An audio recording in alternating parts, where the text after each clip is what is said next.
Good afternoon, everyone. I apologise for the lateness, but we had councillors requested some more information before the meeting started, and that's what we've been getting that passed on to us so we can make some decisions fully informed.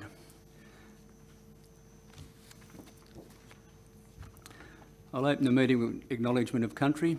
Richmond Valley Council recognises the people of the Bundjalung Nations as custodians and traditional owners of this land, and we value and appreciate continuing culture connections to the land, their living culture and their unique role in the life of this region in the past, present and future.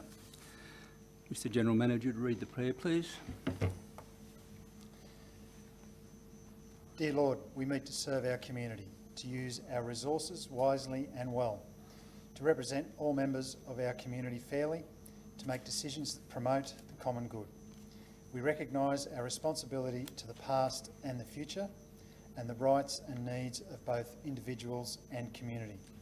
As trusted servants, we seek blessings on our deliberations and on our efforts here today. May we act wisely and well. Amen. Amen. Thank you.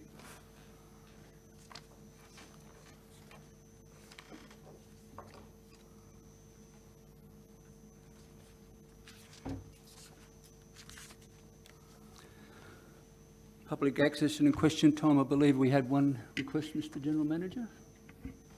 Sorry. We have one request for... Yes, we have. Yep, just the one. So Adrian Zakaris. Mr Adrian Zakaris. Please come forward, Adrian, and vote electron. And when you're ready... It's relating to item 14.6. 14.6. Page 39 of your agenda. Welcome. Thank you. Thank you for the opportunity to speak in favour of the proposed subdivision between 36 and 38 Mangrove Street, which is a relatively minor adjustment of common boundaries.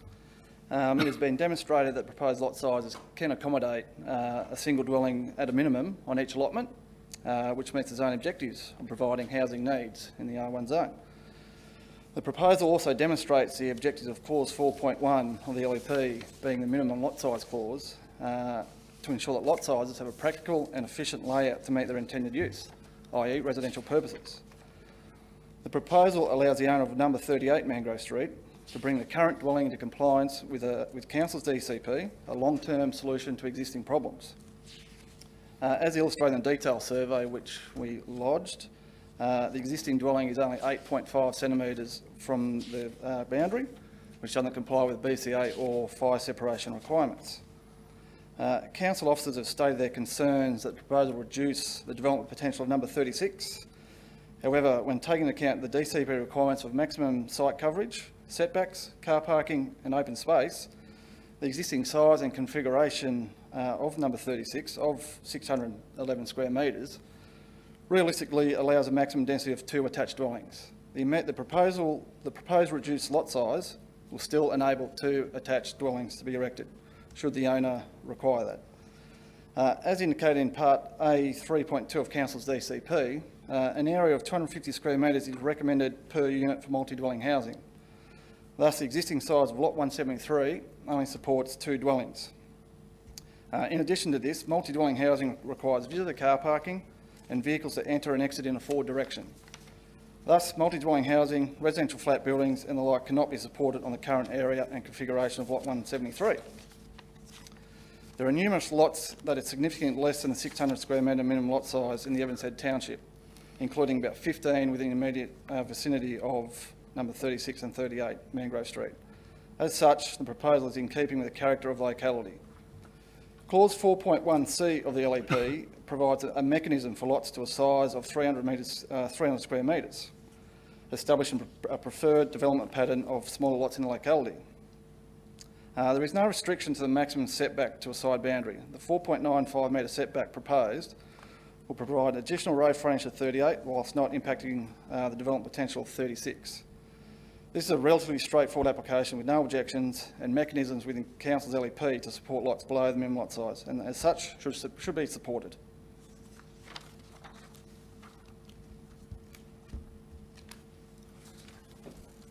Any questions? Yeah, would you take questions? Absolutely, yep. Has any councillors got any questions? Councillor Hayes. Yeah, I have. How you going, Adrian? Good, thanks. How are you? Yeah, good. I had 3 questions. You've answered 1 and 2. I've just got a third question, which Yep. I'll fire at you. In your opinion, if a stage development was lodged in accordance with clause A 2.3 and 2.8 subdivision of dual occupancies in the current Richmond Valley DCP, could these 2 lots end up 500.6 square metres and 464 square metres with Torrens titles, and each lot would be able to be developed with a dual occupancy or used for a single dwelling with an attached or detached secondary dwelling? Yes, I believe they would. Yeah, so it'd result in exactly the same as what the proposal is for, and without the need to Yes. go through this Yep. process. Without needing, yep. Yeah, thank you. Any other questions? Thank you very much, Adrian.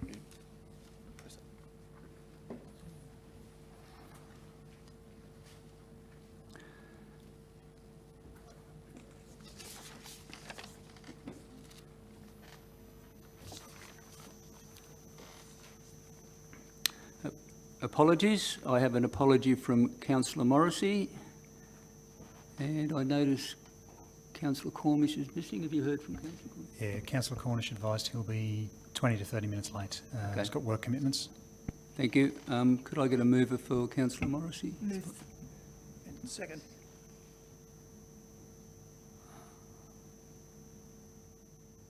Put that motion. All those in favour? Carried. A mayoral minute. Councillors, it says nil, but the gremlins got in and it should be here. It's actually under 11.2 on page 10. So if you'd like to turn over that, we'll bring it forward. I'll move that mayoral minute if I can get a seconder, please. Second. Thank you.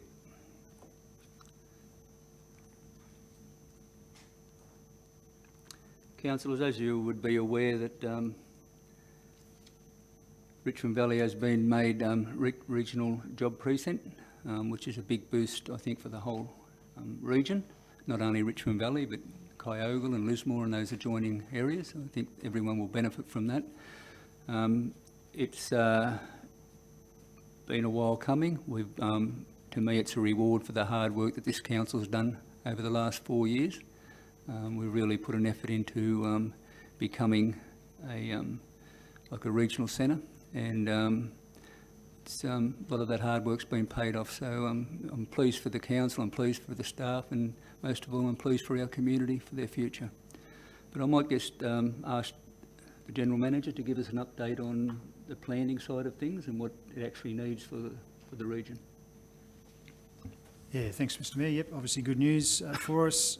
So we've had contact with the team at Regional New South Wales, so there'll be a project team that are leading this. We've got workshops planned for the 1st and 2nd of March. So our team, Angela's leading that, preparing information for them to feed into a couple of days of workshops. We'll look closely at the opportunities that this will provide for our area. Obviously the focus is around streamlining the planning system, making sure that our growth areas are investment ready, or as investment ready as they can be. So that's the work that will be underway. So once we've had those workshops, 1st and 2nd of March, we'll have a clearer picture of what this will mean for the Richmond Valley. And it is across the Richmond Valley. It's obviously focused on some of the opportunities around casino, but there will be flow-on benefits across all of our areas. So we will be working hard on this, and once we've had these initial workshops, we'll have more detail on exactly what this means and what's involved. They have advised it will be up to around a 12-month process of working through getting this regional job precinct in place. We're the second one that's been announced, so there is a bit of information about the Albury, which was the first one announced, and what that means for Albury, and we're obviously following closely behind their process. So we'll keep an eye on that, and we'll obviously keep the council and the community informed of what it means for us. Thank you. Is there any questions? All right, I'll put that motion in. All those in favour? Carried. 6, confirmation of minutes. Could I get someone to move the confirmation of minutes, please? Yes. Councillor Lyons, seconder. Councillor Humphries. Is everyone pleased with the accuracy of the minutes? With that motion, then all those in favour? Matters arising out of the minutes? Councillor Hayes. Just a question, 17.4, commencement of e-planning, how's it going? Who wants this one? Director Jones. Through you, Mr Mayor. Very broad question. We are getting a number of applications coming through the e-planning portal. We're finding that it's a significant staff time is being spent just fine-tuning our processes, vetting the applications and providing that feedback and logging them onto our system. So I'm confident by the time our 1 July mark rolls on that we will be well and truly into the swing of things, but we have had significant number lodged in the portal, but it hasn't been without its difficulties. And just one more, we're getting some fact sheets, are they in the process? I haven't seen any yet. Correct. We have developed fact sheets and other hopefully helpful tools to help people lodge development applications through the portal and other applications. So I understand that they've been prepared in draft and we're looking at putting them on our website in the very near future. So you'll probably see them up in the next week or so. Thank you. Any other matters arising? Thank you. Declarations of interest. Any councillor got a declaration of interest for staff? Mr General Manager, you received that? None received. Thank you. Petitions nil. We now move on to page 8, item 10.1, notice of motion. Councillors, this is a notice of motion from Councillor Morrissey. Unfortunately, he's an apology today. Can I get someone to move it? Councillor Lyons. Seconder. I'll second that. Councillor Simpson. Councillor Lyons. I support this. I would have supported Councillor Morrissey, who was here today. I think it's important to just ensure safety of our pedestrians and traffic, and those roundabouts are, those centres, crossroads are shocking, intersections are shockingly dangerous. So yeah, the sooner this happens, the better. A matter of urgency, yes. Thank you. Any other speakers? Councillor Hayes. Just a comment, I know Council and Councillor Morrissey in particular have been chasing this since I've been on Council, so we're talking, what, 8 or 9 years, and nothing's happened yet. Have we got any chance of getting far with it? No? I see there was a inspection in 2012, and we thought then that maybe something would come to fruition. Councillor Morrissey then also moved another notice of motion later in the decade, I think, and nothing come. So there was a small accident occurred, and I think that, beside other ones, but that was made the media. So I think that Councillor Morrissey thought I'll have another crack because he's been very passionate about this issue, as we know, for a long time. That answer your question? Yep. Any other speakers? I'd just like to say that Casino is getting busier. The amount of traffic that's going along Centre Street now, which includes the Summerland Way and the Bruxner Highway, at times comes to a grind and a halt. And because this intersection is so, the Canterbury Street and the Richmond Street intersection is so hard to cross Centre Street, everyone goes to the roundabout in Barker Street. So that puts a massive drain on and just clogs up our CBD. So I think we need to write a very firm letter, I couldn't put it another way, to the... Another one? And yeah, because it's starting to become very frustrating. And last week I was in Johnson Street, and the traffic was backed up in Johnson Street out of Centre Street down near that section of road. So like, that's 4 blocks of traffic just come to a grind on the highway and the Summerland Way. So yeah, I think it's about time, especially with the school buses too. Well, and I think that also, associated with that is then the pedestrian risks. People get impatient, do silly things, and we've got pedestrians, got the schools in that area. So, look, we've raised this issue almost every time we meet with Transport for New South Wales. You know, I think recently this was raised in discussions that we had with the Minister for Regional Transport, Paul Toole. So we keep raising it. At the end of the day, I suppose it comes down to priorities for Transport for New South Wales. But this advocacy is important, that we do this to keep it on the agenda, and I suppose also communicate to our community that we are advocating for them, because there's certainly some strong concerns out there. I did raise it with the Minister before Christmas, and then last week when we were down at Townsend, McLean, I raised it again with him, so he's quite aware of it. And I told him he'd be getting most probably a request after an accident there, so this formalises that. Any other speakers? Councillor Lyons, do you need to write a reply? I'll put that motion in. All those in favour? Carried. Mayor's attendances, I'll move that. Get a seconder, please. Councillor Humphreys. Councillors, you might notice on your, in front of your chair, there's a little gift bag. They actually come from the February the 3rd with the Deputy Premier, and he announced our the 20-year economic vision for regional New South Wales, which was our job precinct was involved in that. So when we were leaving, they gave everyone one, but when we were leaving there was a box, a fair few boxes, wasn't there? And I thought, I think the councillors could have one of these, so I just grabbed a box, but I think they were pleased to get rid of them anyway. They only would have had to get rid of them. So there is a drink in there called Pina Colada or something. Narelle got excited until she took the first mouthful, so go easy on it. It's not real nice. But they make really nice beers. It's okay. Yeah. So that wasn't a bad ad. That was just the beer. The beer was good. Yep, and it is a brewery. Oh, gee, I might have said the wrong thing. Okay, so any questions? I'll move that then. I'll move on quickly. All those in favour?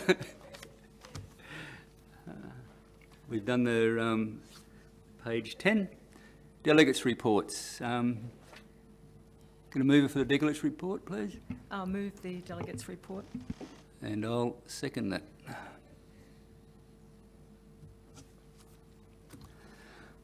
Any questions? Yes. Yes, Mr. Mayor. Yep. I'm concerned about our future water supply, as I'm sure most of us are, and the impacts of climate change and drought. And I noticed that you both voted against a motion in here with the Rouse County Council, both you and Councillor Humphreys. Could you please give us a rundown on what happened there, please? Do you want to go first, Councillor Humphreys? Thank you for that question, Councillor Simpson. And I've prepared some words in anticipation of a question, given that Richmond Valley Council supported Rouse complete the investigations around water security for the region, including the Dunoon Dam option. I've tried to keep it brief and have purposely tried to stay focused on groundwater, as it is now the preferred option to be investigated. I signed the rescission motion for a number of reasons. I believe it would be negligent to sell the land associated with the construction of the Dunoon Dam without full detail of a viable long-term water source or combination of sources that will adequately supply the region within 10 years. I have no confidence in the resolution around groundwater as the preferred strategy. Groundwater is not supported as viable in reports to Council. I would add, however, that I'm confident that Rouse staff will remain committed to Rouse's charter and continue to diligently respond to directives and keep working their butts off to find solutions. 8 years ago, following public exhibition, Council directed staff to commence investigations into groundwater, with the Dunoon Dam proposal to be maintained as a potential future water supply option, but deferred while investigations were undertaken. Early 2020, Council completed extensive investigations and reported that groundwater proved to be an unviable option. June 2020, Rouse councillors voted unanimously to include Dunoon Dam as an option to be further investigated and added it to the draft Future Water Project 2060. So analysing the submissions following the exhibition period showed that 90% of submissions received did oppose the Dunoon Dam. The number of submissions received equates to less than 1% of Rouse's 110,000 bulk water customers. 53% did not agree with groundwater options involving Marram Creek Water Treatment Plant and the Austinville Groundwater Aquifer, which are now proposed to be used as longer-term water supply solutions. I question whether the proposal puts at risk the supply used as an emergency drought resource relied upon in that area.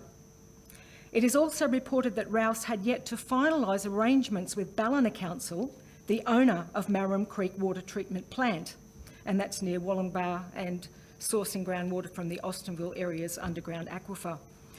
Might there be some risk now associated, given that Ballina Council has supplied a letter of support to Rouse and wanting the completion of the investigations into the Dunoon Dam? 83% of the submissions want Rouse to act now to secure water security. The resolution takes Council back to the resolution of Council in 2013. Groundwater is reported as the most expensive option in the long term, as it requires ongoing investigations and associated costs and problem solving for the 4 groundwater schemes. The call to amend the recommendation at the December meeting, I believe, was made too early. The Dunoon Dam is estimated to take 3 years to complete the detailed assessments prior to consideration as to whether it will be constructed. I don't understand why these assessments can't be undertaken concurrently with the new studies being called for by the resolution. It must be a good feeling to be so sure of yourselves and your decision, but what if they're wrong? At the December meeting, cultural concerns were cited as reasons to move away from the recommendation. It was discerning to hear comments from the women during public access and Councillor Cook's address as well. The General Manager has spoken with Council a number of times about the importance of consultation with traditional owners, and I trusted that he would make plans to ensure that respectful and meaningful conversations would occur. I also thought that regardless of the outcome for the dam, that relationships would be beneficial for future programs and projects. I was given a copy of this booklet. It's called All Options on the Table, and it outlines all the options where water can be sourced from, all the pros and cons, and it has some case studies in the back. I was given a copy of this by people that were for the dam and people that were against the dam. I think that gives the document some credibility. One of the examples I just thought may have provided discussion points and ideas worthy of consideration during future communication with stakeholders, and it doesn't look like that will happen. The case study is about the Cotter Dam enlargement in ACT. It's towards the back of the booklet. It involved building a new dam with the capacity of 76 gigalitres, and it reads, Aboriginal people have lived and managed the Cotter lands and waters for more than 25,000 years, and there was evidence of Aboriginal artefacts, rock shelters, ochre quarries, and ceremonial sites scattered throughout the catchment. A comprehensive heritage program ensured the history was recorded for present and future generations. During construction, sensitive areas were identified and fenced off for protection. Approximately 4,000 artefacts were recovered from the land to be inundated and returned to the country with a ceremony with the local First Nations people. It goes on to say that the protection of the endangered Macquarie perch is considered the project's greatest environmental achievement, building the world's first freshwater rock reef. And it goes on to say further about the environmental aspects. Though optimised design through optimised design, material choices and project achieved a significant reduction in life cycle environmental impacts of materials used, reducing embodied carbon emissions by 23%.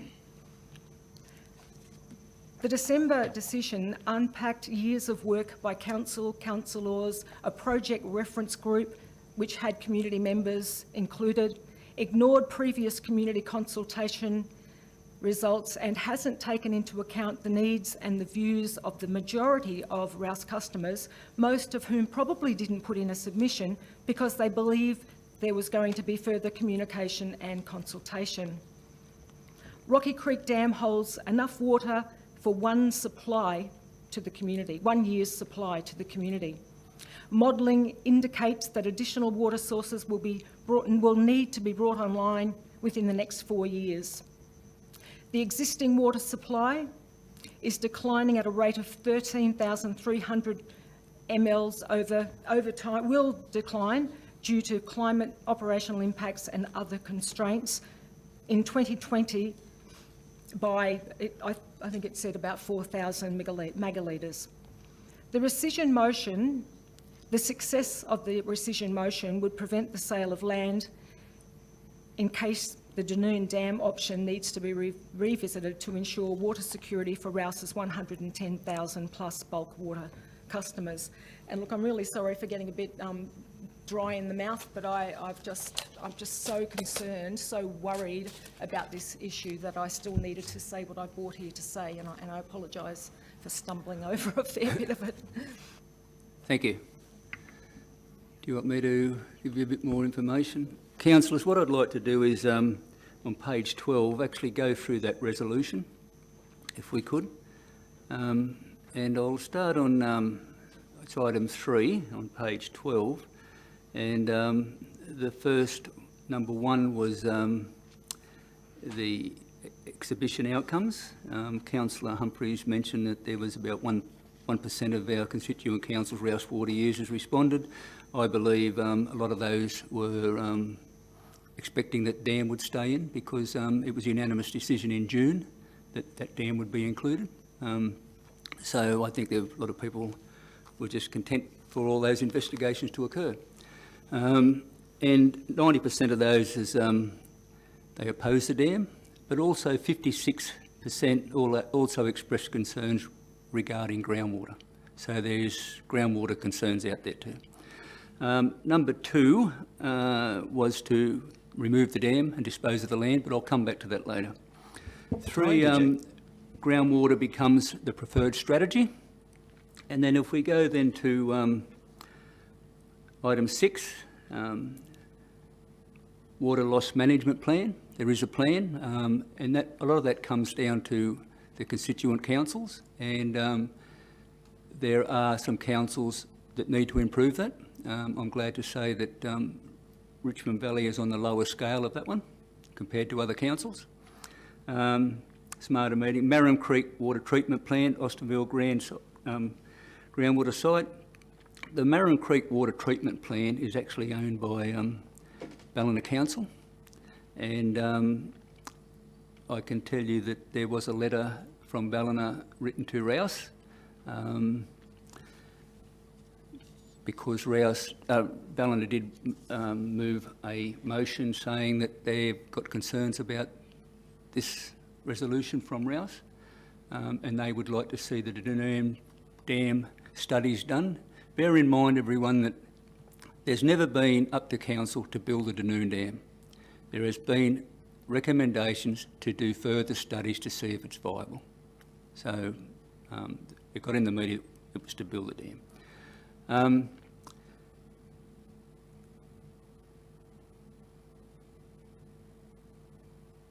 It says, their letter says, the groundwater on the Austinville Plateau has many demands on it and should not be relied upon as a major source of supply.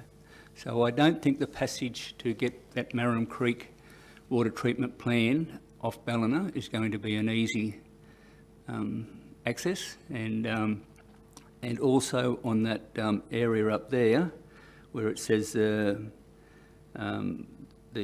Austinville groundwater site, you may recall last year or the year before they were going to bottle water on the Austinville Plateau, and the community came out in force to stop that. So I would expect the irrigators and the users up there would be pretty against that. So it's not going to be an easy process. There is statements going around that Rouse holds licences up there, but what Rouse's proposal is to go to the lower aquifer, not the higher one, so it doesn't disturb the other aquifer. Rouse has no licence for that. It has no land there for that. It would have to build its own water treatment plant if they can't get the one off Ballina, which comes at a massive cost. And also they're going that deep, it may take them down into sea level. So who knows what the water will be like. So all this is up in the air. We don't know where we're going. The next one is Woodburn Groundwater Coastal Sand Scheme. There previously was a bore there to be used in emergencies years ago. That was sold, the RMS, when they put the bypass through, that encroached on that catchment area, so there was a Rouse, I think, sold some of that area. So they still have one bore there, but they will need another two. So they have to put licences in for that. So, and that all takes time. Where am I up to? Going forward, this plan only covers for 10 years. So going forward, there's talk of some bores at Niagara after the 10 years, because this is a 40-year strategy to 2060. And that's really, they're only going to go groundwater for 2010 and then look at these other options. So after 2010, they'll be looking for bore licences at Niagara. There would need to be 7 bores there, 4 in the first stage and 3 in the second. Rouse has no land, no bore licence, as I said. Would need a large water treatment plant. These bores could impact on the neighbouring wetlands, and the water could be brackish, we don't know, because it's very close to the coast. And the Mayor of Ballina actually made a statement that at the meeting it would be very difficult in that community to get so close to waterways. Groundwater comes at a very expensive cost to set it up, but more importantly, it's the ongoing expense of the operation, because you have to pump all the time compared to other options. Enhanced, where are we? On page 13, enhanced demand management and water efficiency programs. Rouse has been running these efficiency programs for years, and we've achieved some very rewarding outcomes. So you can only get your figures down so far for so long, and then you hit the base, because people have still got to use that basic amount of water. But it's when you look at the graph of what we come from to where we are now, and the population's gone up, but the graph's gone down. So we're achieving great outcomes in that area. So we haven't got much room to move in that. The next one's the innovation action. And when we you look at that, it's to use wastewater to be treated to use for potable water. I believe that the state government has never been in favour of that, and still aren't. And it would be very hard, as it says there, is to have an educational program for the community. I really think, under the current circumstances, where they're treating wastewater treatment plants for COVID-19, that you would get a government or a community to accept that option. I think it'll be very hard to sell.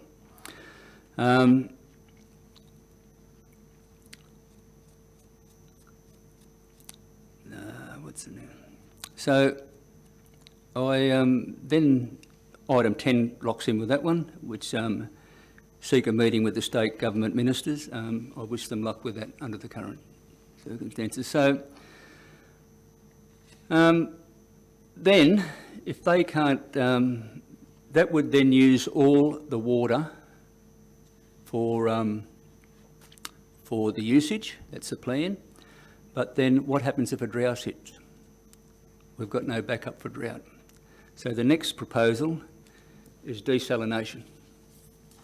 So in a report on desalination that came to council on that day, I'll just read you a couple of snippets out of that. And I am taking me time, like we usually don't, but this is a very important issue for our whole region in the future. You can't live without water. So on the desalination, one would be at Lennox Head. There's opportunities like large population growth, like good access to adjacent land, water treatment plant, simple to connect to power. But the risks and constraints are expensive to connect an intake underneath Skinner's Headland properties. Connection to East Ballina Reservoir would be required as the current population does not warrant a new 5 to 10 million plant.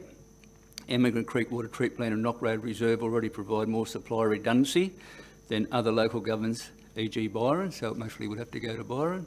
I must say Lennox Head, to get a water desal there, just recently they couldn't get a world surfing comp there, so I don't know how they're going to get through the community concerns. South Ballina would be very expensive, cheap land, but then you'd have to get the water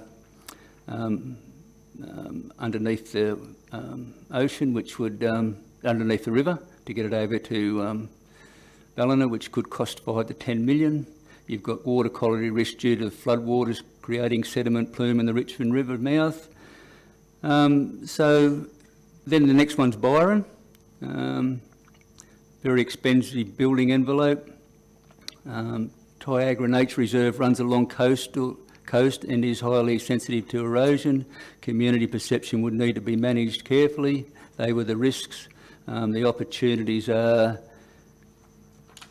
no perceived risk to flood, inundation, infrastructure and portable water mains, simple connection to existing electricity. It mostly would be a major upgrade, but and it's a high demand area with high population growth.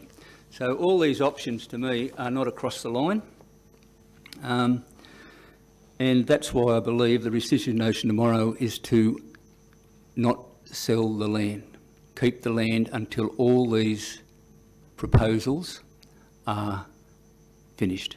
Because if we sell that land now and these proposals, where are we going to get water from in another 20 or 30 years? In saying that, personally, I believe these studies should continue. And these are the type of dams that those studies that were sensibly, made sense to be studied, and they were to cover off all the concerns that had been raised. So the studies were based on a whole life assessment. The proposed dam is the lowest cost option compared to all other new water options investigated for securing the region's long-term water. And these studies, to achieve that, the studies needed to be a cultural heritage and ecology concerns have always remain in consideration in relation to the proposed dam. To determine whether the proposed dam could be delivered in a sustainable way that appropriately addresses these concerns, Council ultimately needs to finalise all the related investigations. Then current timelines estimate it could take at least 3 years to complete the detailed assessments involving planning, cultural heritage, environment, ecology, engineering, design, survey and geotechnical still required. It is only when these detailed assessments are completed that Council could consider whether to proceed with the next phase of the approvals process required for the dam's construction. It should also be noted that these planned investigations could reveal that the proposed dam is not a suitable option. But they need to be done So every option is all on the table, which Councillor Humphries referred to that document earlier. We need to look at every option before we get rid of the land. So I hope that answers a few questions. I know it took a while from both of us, but it's a very important issue. Can I just surmise a quick summary? So in relation to the lower river area, when we're talking mainly Evans Head and Woodburn, at the moment, we've got a dam that we're drawing our water supply from. They're going to decommission that, well, they're planning to decommission that dam, take it off the table completely. No, not that one. That's Rocky Creek will stay. It will stay. But the proposed dam at Dunoon, which is needed because, as Councillor Humphrey said, the report says that, and it's been saying this for a long, 2024, we could pass supply to demand. Demand could pass supply. So Rocky Creek will stay, and the proposal was to put a Dunoon dam downstream of Rocky Creek, a Rocky Creek dam. When it spills, that water will go into the Dunoon dam, and the Dunoon dam will spill and carry on down there. So down our way, we could be left in a situation where we solely, when the water supply dries up, but there's not enough for the population, they'll direct it elsewhere, and then we'll rely on bore water, which is down here in number 6, which is the Woodburn Groundwater Coastal Sand Scheme. 6F. Yep. And then when that fails, we rely on desalination, maybe, if it's successful, or recycled water, if it's successful, and it hasn't been successful in the past. Well, it's got to be allowed to. Yeah. And that's under the COVID situation. That's I can't a see. general summary of where we're heading. Yeah, you may even find that if supply can't match the demand in those other areas, that Evans Head could be on bore water all the time. Mr Mayor, it seems incredibly short-sighted to me when we're talking about a 60-year water strategy and 40 years to 2060, sorry. Yep. Where Rouse Water has acquired land over a large number of years. 16 years. To dispose of that land takes that option off the table forever. And that's before any real studies been done, and all options, as Councillor Humphrey said, should remain on the table. Our water supply is a major issue for the future of our area, and as you said, in 2024, that's not too far away. We could be left in an issue with our water supply, and that is probably one of the biggest issues that this council is going to face. With that in mind, Mr Mayor, I've given this a lot of thought, and I've prepared a motion, if you'll take it from the floor. It will have to be an amendment. May I move an amendment? Yes. So I've provided the amendment, and I'll read it as it's being placed up there. That council, 1, receives and notes the delegates' report for the month of December 2020. 2, urgently writes to Rouse County Council to reiterate Richmond Valley Council's position, which was resolved at its 18 August 2020 meeting, that Rouse Future Water Project 2060 includes continuation of investigations into the proposed Dunoon Dam. You might just have to slow down for a second.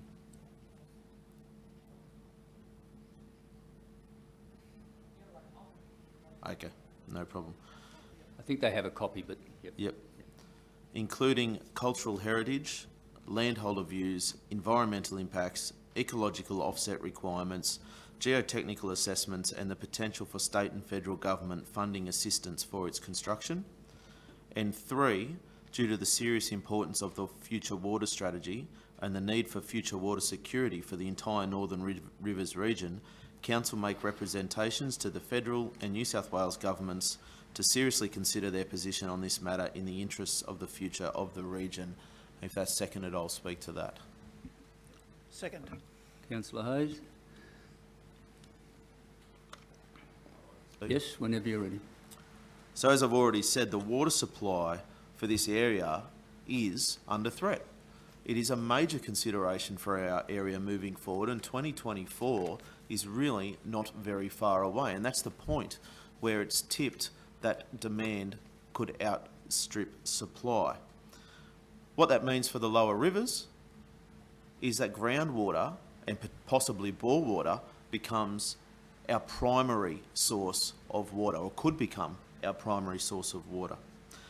The use of groundwater and its impacts, and in particular diving into deep aquifers in the lower rivers area, is unknown and is yet to be put to our community for their views on what that is. All options in regards to our future water strategy should be properly investigated prior to the selection of the preferred method for the region. And once the land for the Dunoon Dam is disposed of, that option is off the table forever. As a minimum, an absolute minimum, that land should be retained so that into the future, the option is still there to be able to do that, no matter what the situation. You know, it may come up through the investigations that the Dunoon Dam is not the preferred option, and that's okay. But if the land's there, it's still an option for the future. Once we sell that land, we no longer have it, it's no longer an option, and that is incredibly foolish and incredibly short-sighted, and I would hate to see that happen. Any other speakers for them? Well, does anybody want to speak against the motion or the amendment? No? Councillor Hazen. Yeah, just as a seconder, I fully agree with what Councillor Simpson said. Your summarisation of the report that come from Rouse is just puts us in a position that we need to stand up and do something about this, because, you know, particularly the lower river areas, because we rely on the Rouse water supply for our daily survival, basically, and we don't want, you know, we want something in place before they cut off all the options. And I think this is a great way of showing how we feel about it, and support that rescission motion that you're going to take there on Wednesday, is it? Tomorrow, yeah. So fully support that rescission motion, and go from there. Councillor Lyon, everyone might have to speak up a bit with the rain on the roof, so... Thank you, Mr. Mayor. It's interesting because when you listen to the media and everything, they're not really focusing on the land, they're focusing on the right of the Widjabul people to keeping their land. So I attended the rally that was on Friday at 5 o'clock. There was a number of people there. The speakers were really, really good, and this was in EcoNet Daily. But they're concentrating on wanting the land back and saying how heritage value and all that sort of thing it is. But they're not talking about, like listening tonight, we've learned a lot more about it in the sense that it's not so much making the dam happen straight away, that you're still looking at all the possibilities, you've got to do the reporting. So I came sort of prepared to sort of talk against it, but now listening and getting a greater understanding, which is why I go to the 2s and the 4s. But I think we have to support this. We have to ensure that that land is still kept, that nothing is allowed to happen to it until the decision is actually made. And then, as in with what happened with Coffer Dam, that sort of, has that been made? Have those options been made aware to the traditional owners? Like, that sounds like it's a really feasible option that, okay, they did talk about its burial grounds and all this sort of thing. So it's highly emotive to them. They may be outside Rouse tomorrow when you make that decision. They are calling for people to support, and they're calling for people to stop it. Yes, it's highly emotional to them, especially if it is a burial ground, and that was one of the things they said. How would we feel if they came in and wanted to rip down burial grounds and things? There is talk of likening it to Rio Tinto, but I don't think it's at that point now. I think there's still time to be able to negotiate. I think there's time to actually just evaluate and see if this is a possibility. Once that's the case, once all the reports and that are done, I think talking to the traditional owners, seeing how they feel about it and getting their input, I think we need to ensure that they do have input. But if we all need water, we're all going to need water. And personally, desalination, I think that causes too many other issues for the environment. And the talk about the using recycled water came up, And they said that Casino uses recycled water already. From Kyogo, I realise that. So if we're already doing it, what's the problem? Why should we say no to that when we're already benefiting from it? So that was some of the points that came up on Friday. So yeah, but I think, yeah, I will be supporting the motion. I think we need to have everything. Like I said, I like to see both sides of the story, and I think it's important that we see what's going on with this. We don't know the outcome yet, and I think that the media has to present the story correctly instead of the emotional side. Bring it out and so that Rouse is making this decision and how important it is to hold the land until we know what we can do. Then people have more say, they have more idea, and then if they're going to come out and protest or rally, then they've got a better understanding of the whole process and what's at stake. But at the moment, it seems to me it's a little bit open. We're sort of fighting against something and we've got no idea of what the outcome's going to be. I'll just comment on a couple of the issues you raised there. One was as a consultation with the Indigenous people, the traditional landowners occurred. That was ongoing discussions that were supposed to happen, and they were just stopped with the dam. So that was in the proposal, and I read those studies out. So there was some engagement.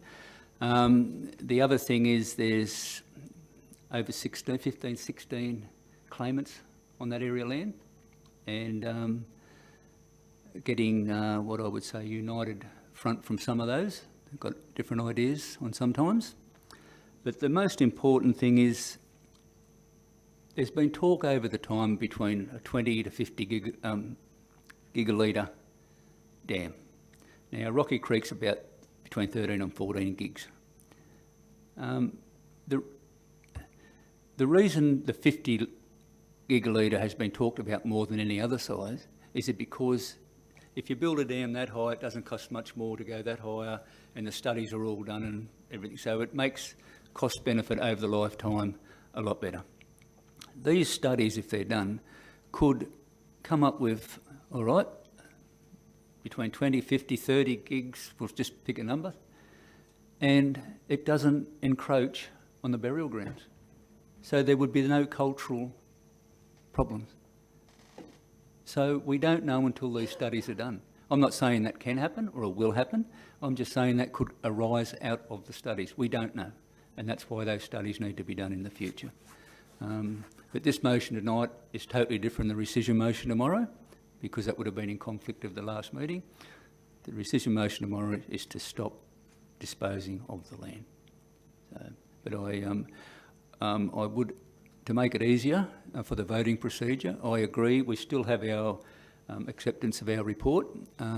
If you moved it, I'm second. I'd be happy if that was withdrawn and we just have one motion on our books. So we'll withdraw that motion and the amendment will now become the motion. Any other speakers? Can I just ask one more question? They also mentioned that this has been going on for 25 years, and they said that there's all these reports, these surveys have already been done. Why do they have to keep doing it?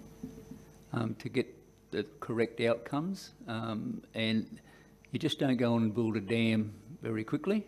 As I said earlier, different groups have different ideas, different traditional owners.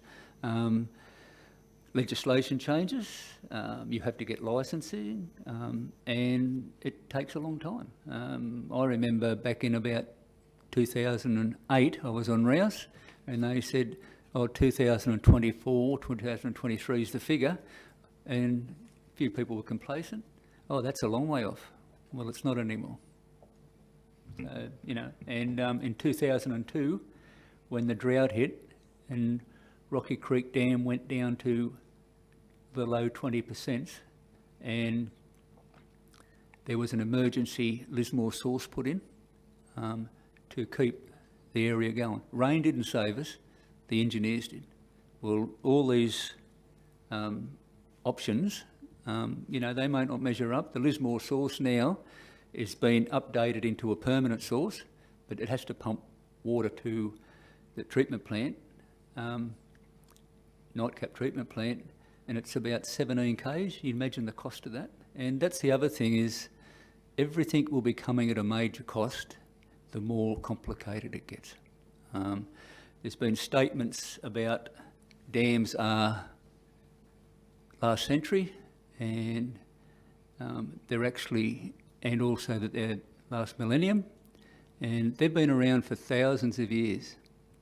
And the reason they're still around, they make that in a sarcastic way, that they're old technology.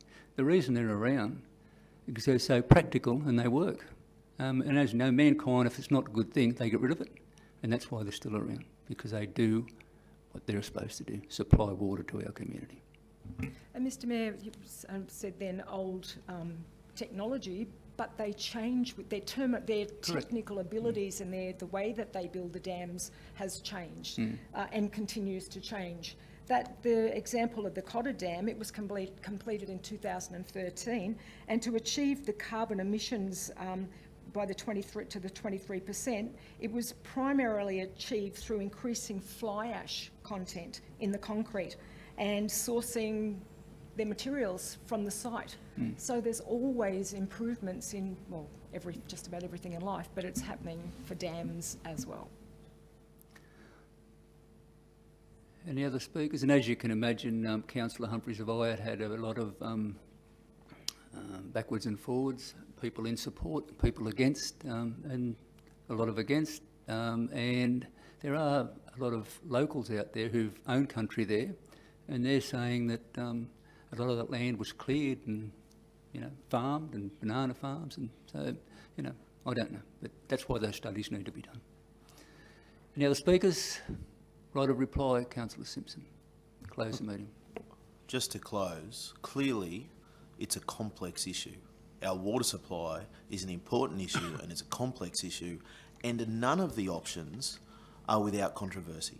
Groundwater is controversial, recycled water is controversial, desalination is controversial, the dam is controversial, but it would be foolish and short-sighted to take one of those options off the table when it may be needed into the future, and that's what we need to look at. Thank you. That closes the debate. I'll put those all in favour of the motion. That's unanimous. Thank you. That was a very good debate and information, and it needed to happen. Thank you. Where am I up to? Page 13, matters determined without debate. I'll ask for any councillors who've got some items. 14.6 and over the page 16.2 for me, please. 14.3, 14.5, 15.2. Did you call 16.2? Yep. And 16.6. 16.6. Yes, please. Any other councillor lines or councillor? Yours has been called, yep. Councillor Humphries? Thank you, Mr Mayor. I'd like to make a comment, so I'll call 14.2. 14.2 is not called. Yep. Thank you. You'd like that? Yes, please. Councillors, I'll call 14.1, 14.7, 15.1,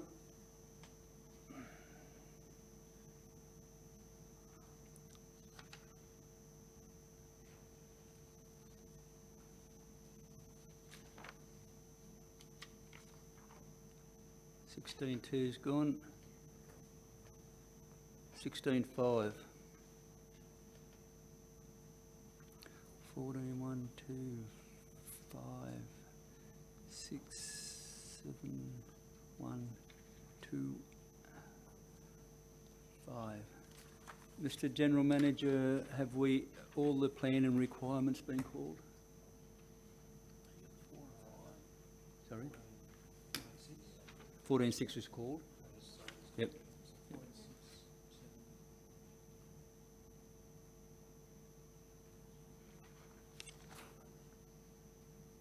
16.4 and 16.5, are they? Call 16.5, 16.4.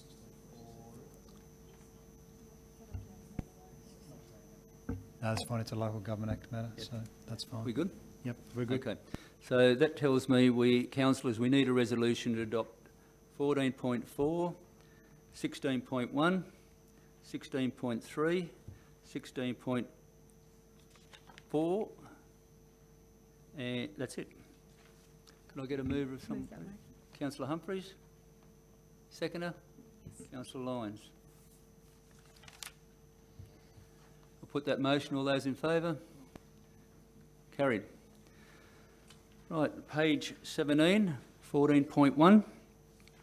I'll move that. Can I get a seconder, please? Councillor Humphreys?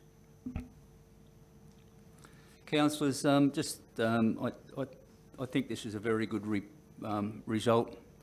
When you read the percentage of scheduled and completed activities is 93%, as it says, it demonstrates a solid performance, and I just want to ask the General Manager if you could pass that on to all the staff and thank them and show our appreciation and congratulate them on this achievement, this outcome. Yeah, I can certainly do that. Thank you. Did you want to speak to it, or you? Oh no, I think yeah, we're certainly achieving our delivery program, and so that's what we're here for, delivering your agenda. So we just got to keep it on track, and obviously we're soon to start the process of thinking about our next round of community strategic plans, delivery programs. So that won't be too far away.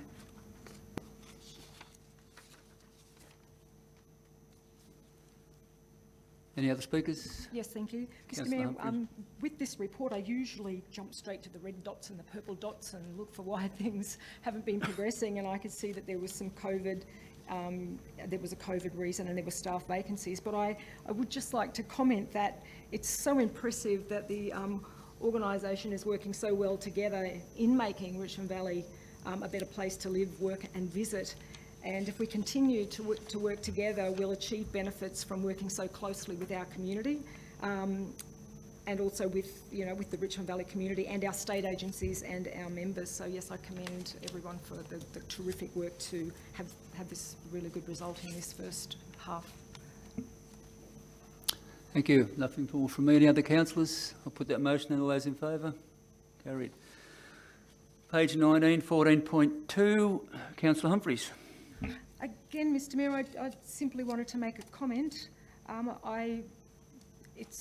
It explains why it's timely for this redetermination of the organisational structure.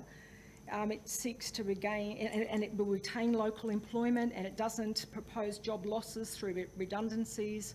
It will strengthen leadership and help us to operate as one positive and progressive Richmond Valley Council team.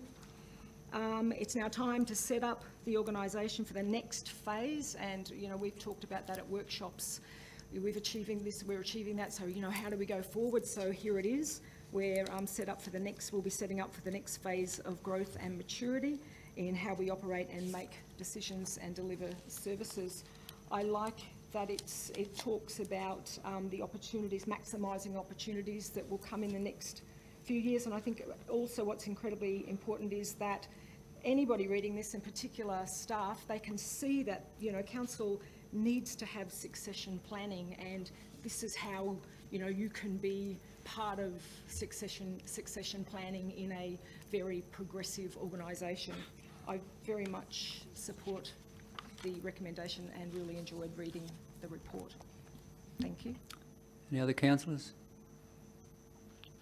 I'd just like to say that through the process, councillors have been kept informed, and I support the proposal, and it'll be, I think, time that we go with another couple of directors.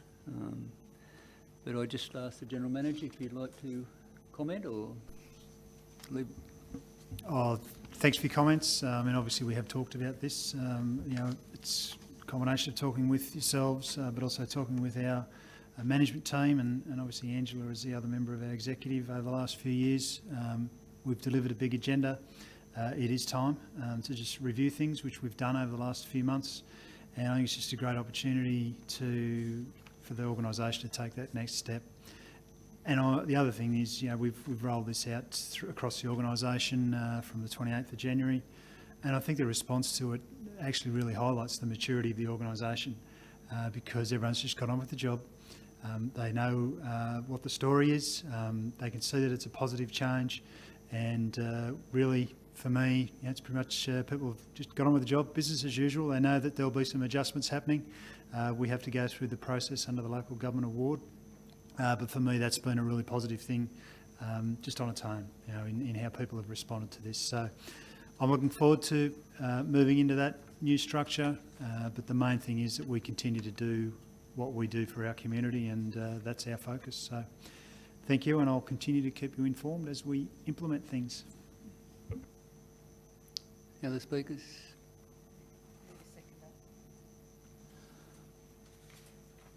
Councillor Humphrey, you moved that. I need a seconder. Thank you, Director Jones. Seconder. Councillor Lyon. Any other speakers? No? Councillor Humphreys? I'll put that motion in. All those in favour? Carried. 14.3, Councillor Simpson.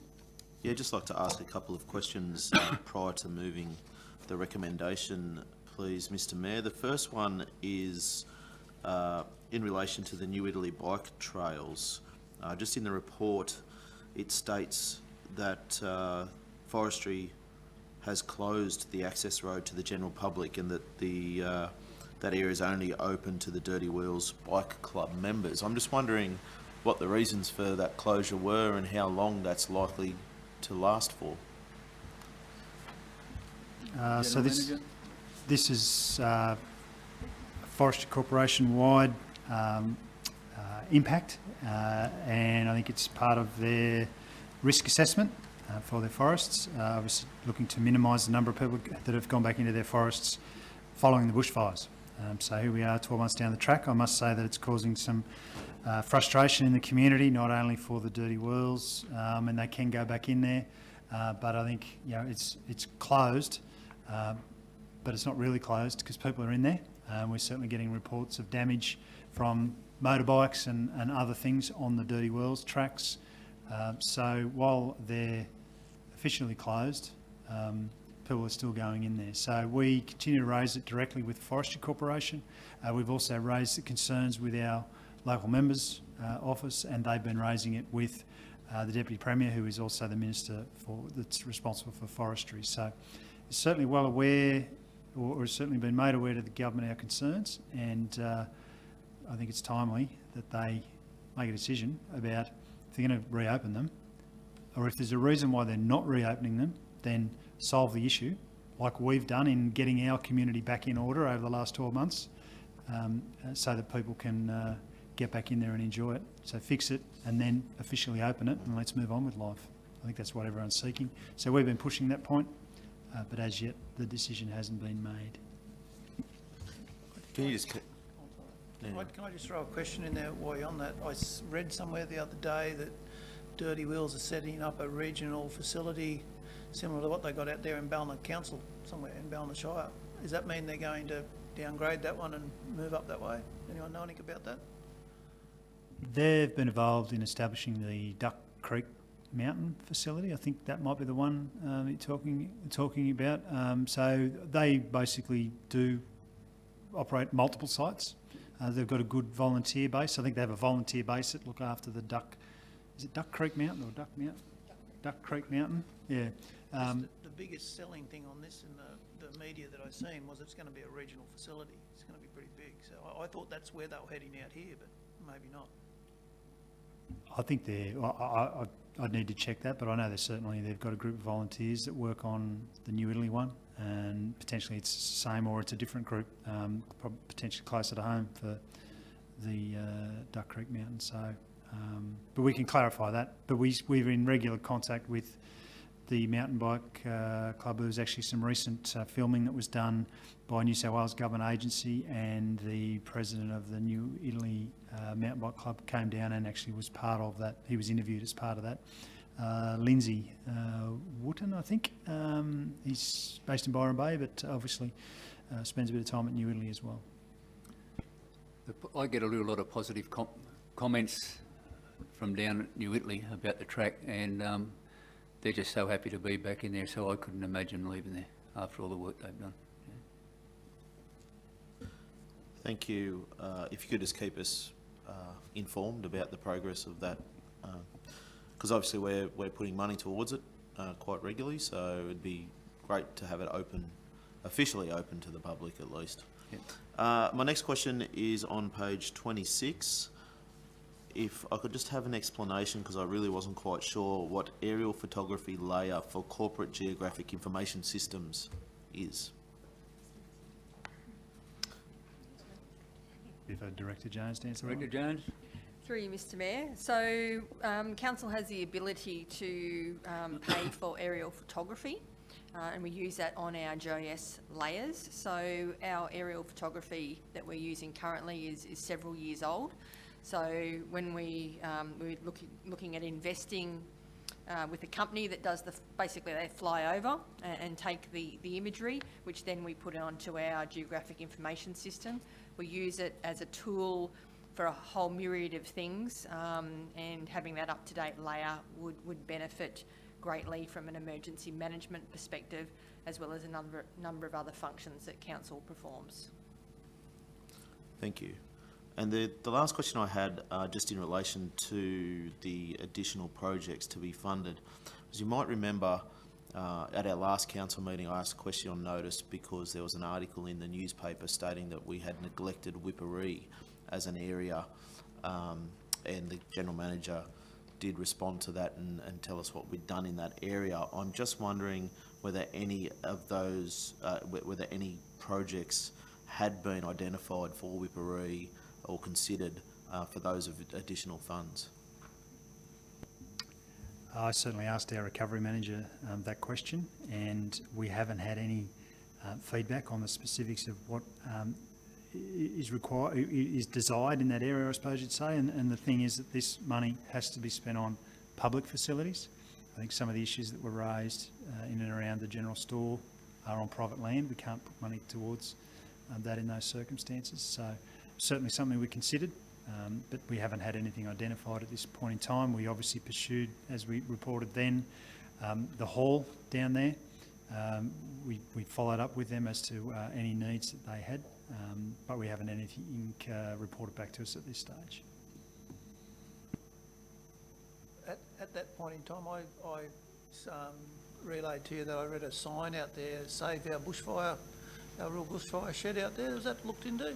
It was the Whipparee Bungle Walden bushfire shed. And I thought we're going to just see what that was all about. My understanding is the Bungle Walden Whipparee Rural Fire Service shed is no longer used by the RFS. So the shed is basically sitting there unused.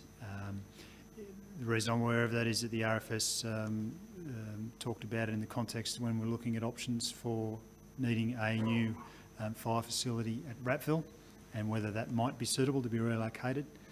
Decision was made that it wasn't suitable, and we've subsequently received some funding to, it's actually started construction, the Rural Fire Service shed at Ratville. So it's an opportunity there for the use of that shed. Obviously it's an RFS shed. I'm not sure whether Director Jones has anything more to add on that one. No. So that's our understanding. It's sitting there, and I suppose if someone wants to, has a intended use for it, I'd encourage them to have a chat to the RFS regional headquarters. I'll move the motion as written. Thank you, Mr. Mayor. Can I have a seconder, please? Yeah, second. Any further debate or questions? Do you need to speak to it, councillor? No. Put that motion in. All those in favour? Carried. 14.5. Welcome, Councillor Cornish. Page 34. She hasn't got a number. Yeah, I'll move the recommendation. Second.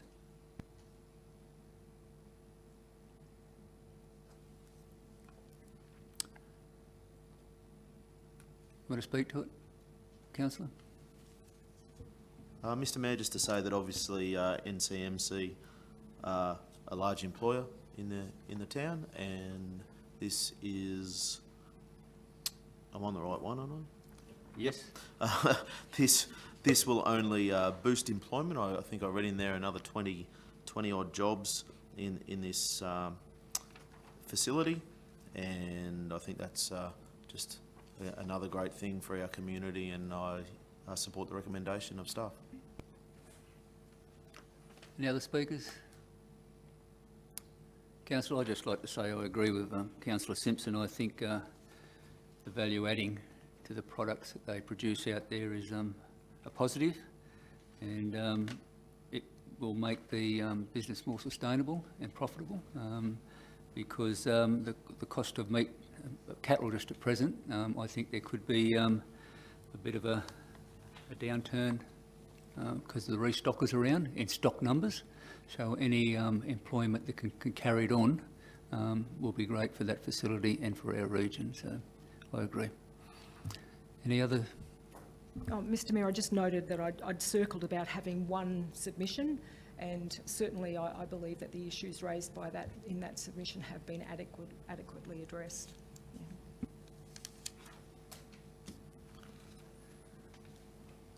That was considered in the assessment. I'll put that motion. All those in favour? Carried. 14.6 on page 39. Yeah, I'd like to just open that up for some questions to start with, if we can, please. That's fine. Just follow on. Do I need a second at this stage? No. No, not for questions. Okay, just a few questions, just a few statements and a few questions based around the presentation from Adrian on behalf of Mr Stewart. There's lots of planning issues there that have come up that are, to me, are common sense issues, and I know to a lot of other people they are common sense issues, but we're bound by planning policy and legislation to deal with this in the correct manner.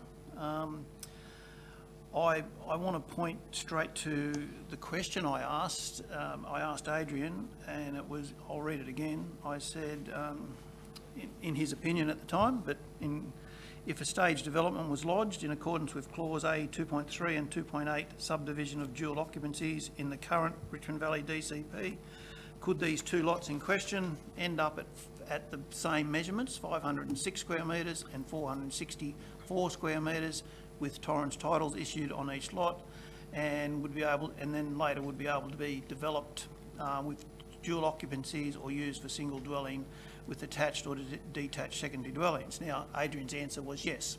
Okay, I'd like council to explain to me if that's the case, or someone from the planning to explain to me if that's the case, why we wouldn't be able to approve this, why it was recommended for a refusal, based on it could go through under another pathway.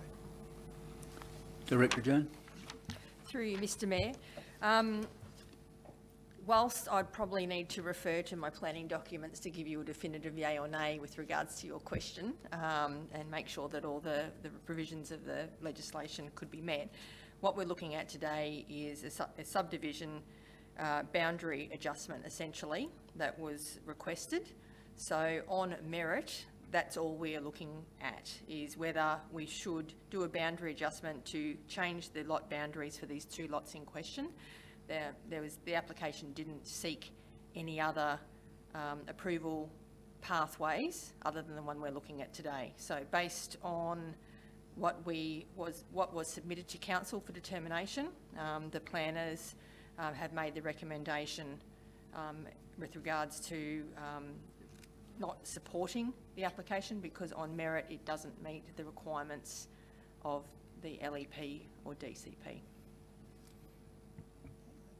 I've just got a couple more questions I want to put out there, just so that we know. I noticed in council's assessment, it did not mention if the council had taken into consideration such things as resultant frontages of both proposed lots, and the fact that neither lot will have any restrictive easements that would normally restrict future development on that type of lot. These are two fully serviced lots, and the proposal will not change that. Was that taken into consideration, or is that still not part of the consideration required for the application as lodged? Through you, Mr Mayor, I would assume that consideration was given to the potential and proposed future uses with regards to any sort of constraints on the land. And you are correct from what I've seen, you know, with regards to easements, etc., but that is not subject to consideration as part of this application. Okay, I'll just move forward.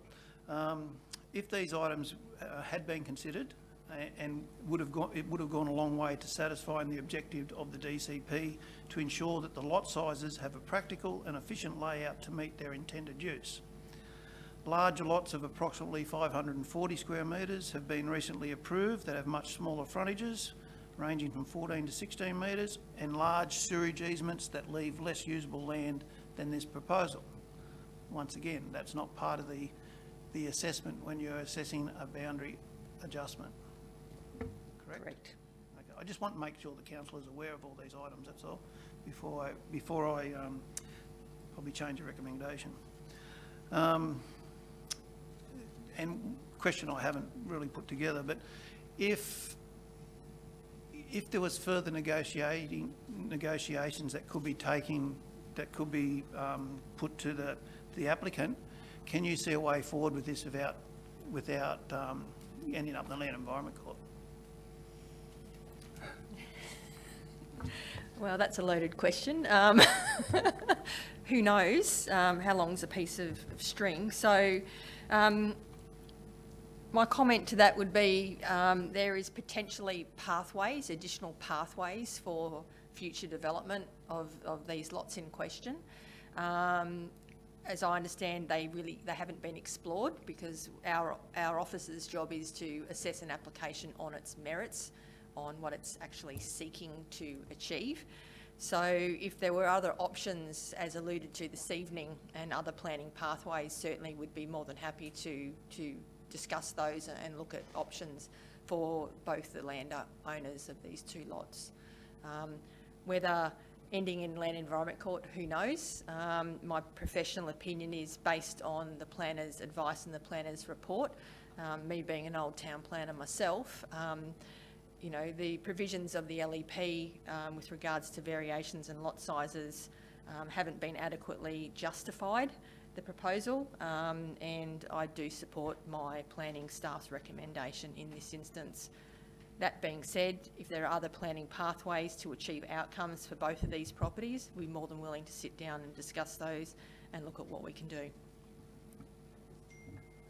Just before we go any further, the other councillors may want to ask questions, but I think it's appropriate that I ask it. If I moved a recommendation that this was held over and further discussions were, further discussions were produced with the applicant to try and find a pathway so that we can get to a result that they're happy with, would that be acceptable? And is that something that we can do under legislation? I'd prefer to see it, that this matter be deferred to another meeting and council have discussions with the applicant and their consultant to achieve an outcome. So, I agree with that, Mr Mayor. From a planning procedural perspective, we've currently got a development application before us. If we were going to go down a different planning pathway, that would require a new application because I dare say it would be seeking something different to what we're looking at today. So I believe that we'd need to withdraw the current application and lodge a new application depending on what planning pathway was negotiated and decided on. So we've currently got an application before us that we have an option to determine as a refusal or an approval. And I'm more than happy to come back to council with some further information. We can possibly do it at the next information session and then put the report back up to council with some options for your consideration at the March meeting. Thank you. have you, did you want to move a motion?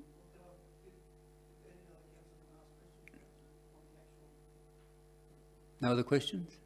Councillor Hayes, do you want to move that it be deferred until the upcoming If there's meeting? no other questions, I'd like to move a motion that it's deferred Okay. and that further negotiations take And, place. and further information be supplied to councillors. Okay, I'll second that. thank you.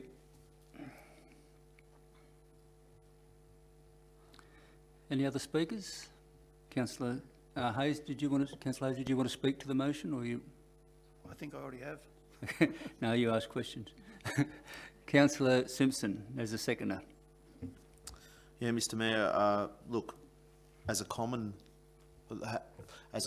person or a lay person, not a planner, looking at the actual application, I failed to see why we could not approve this, personally. I know that the planners have their reasons for that, but I do struggle with it a little bit, and I would like some more information on it.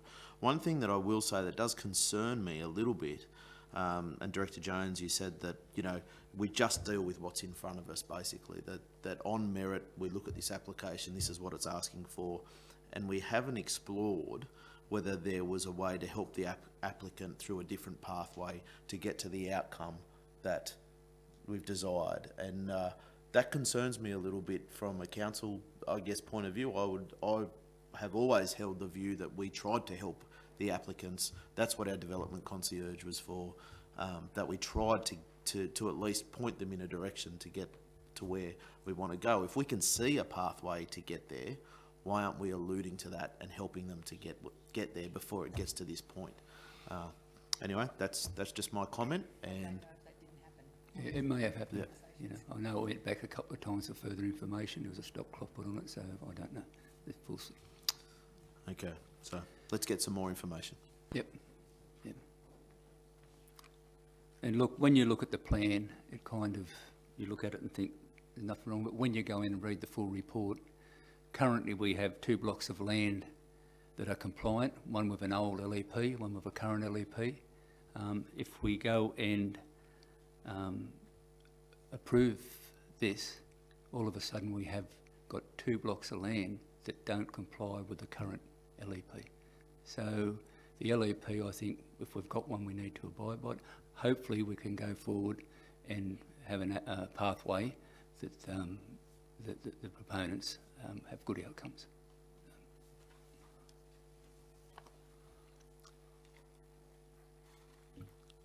Just to sum up, look, it's a situation that common sense says it should go, in my opinion, common sense says it should go forward and be approved, but we're restricted under planning policy and legislation to go down the path that we're about to go down. Yep. So, thank you. Thank you. Any other speakers? So the motion to be deferred and further information come to council. I'll put that motion. All those favour? Unanimous. 14.7 on page 48. I'll move that recommendation. If I can get a second, please. Councillor Humphries.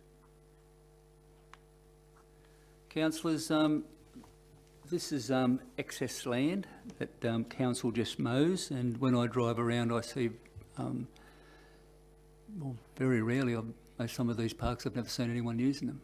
And as the report says, maybe they could be sold for housing or other uses, and that money could be put into facilities and assets for the community to enjoy in other areas of our.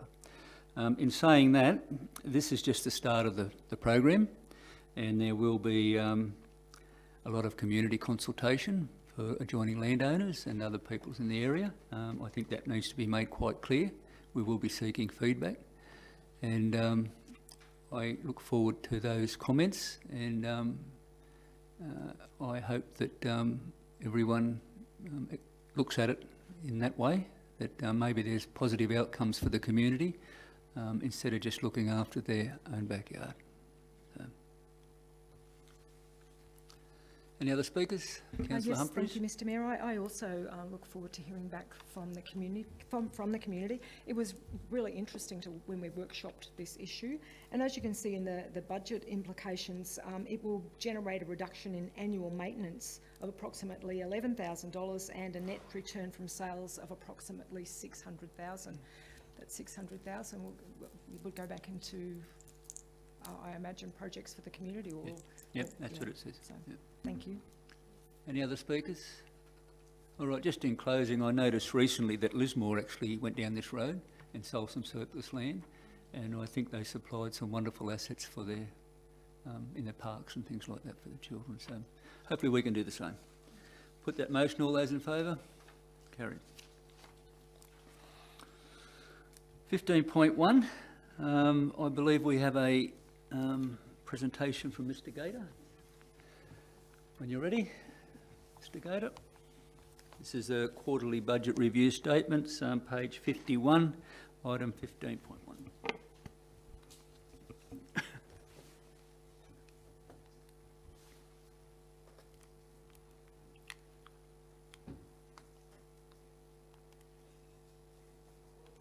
No. Yeah. We're on now. Just go, Julie. Okay, quarterly budget review for the December quarter. Our budgeted unrestricted cash surplus has increased by $10,000 to a surplus of $328,869. Our use of restricted funds or reserve has decreased from a $11.239 million deficit to a $8.545 million deficit, so a decrease of $2.694 million. Net operating result, including capital items, increased from a $2.9 million surplus to a $8.36 million surplus, an increase of $5.387 million.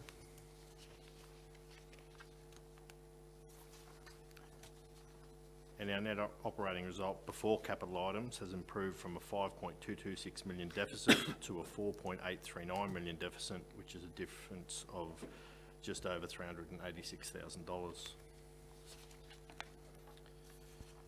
The high-level recommended changes. So under the emergency management focus area, we've got $100,000 from the bushfire recovery funding for resilience and a resilience officer, and $150,000 from the same fund for disaster preparedness and community resilience.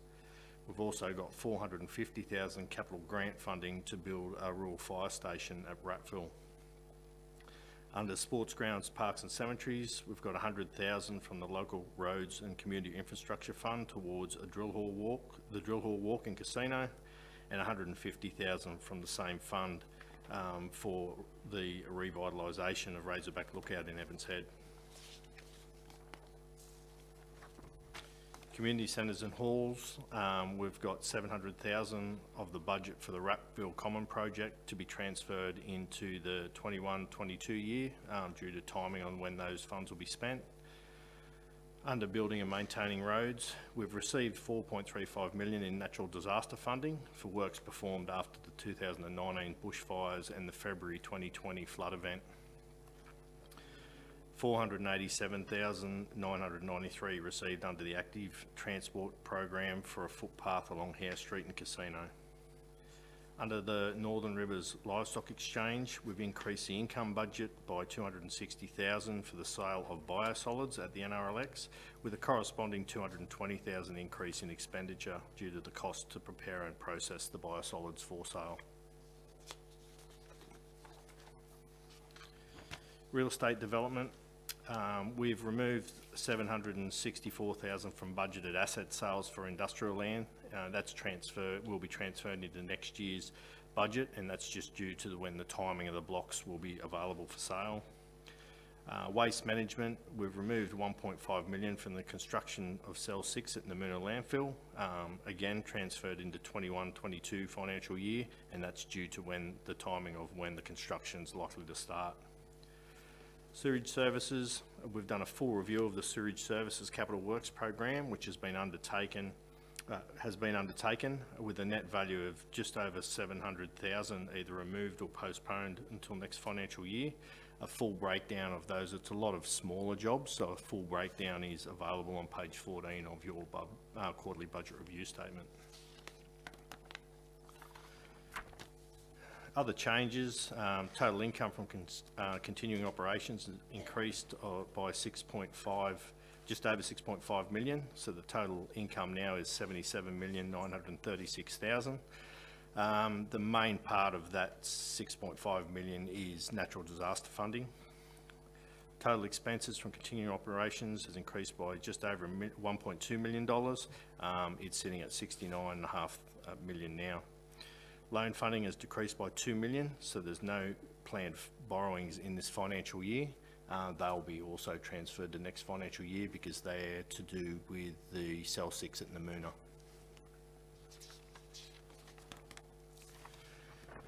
Our capital expenditure has increased by just over $2 million. It sits at just under 34.5 million as at December. Have any questions? Do councillors have any questions? Just got a quick one. In regards to the $200,000 at NRLX for the biosolid prep, is that going to be an ongoing cost at $200,000 or? So the 220,000 that we've put in this year is virtually to process what we'll need to be able to sell the 260. Yeah. So yeah, there will be an ongoing cost there. Yeah. Would that significantly drop the 220 over the next coming years, or is that? Well, it depends on how much. It all depends on how much we actually produce to sell. So there's that 40,000 is pretty much the profit margin. Yeah. Cool. Thank you.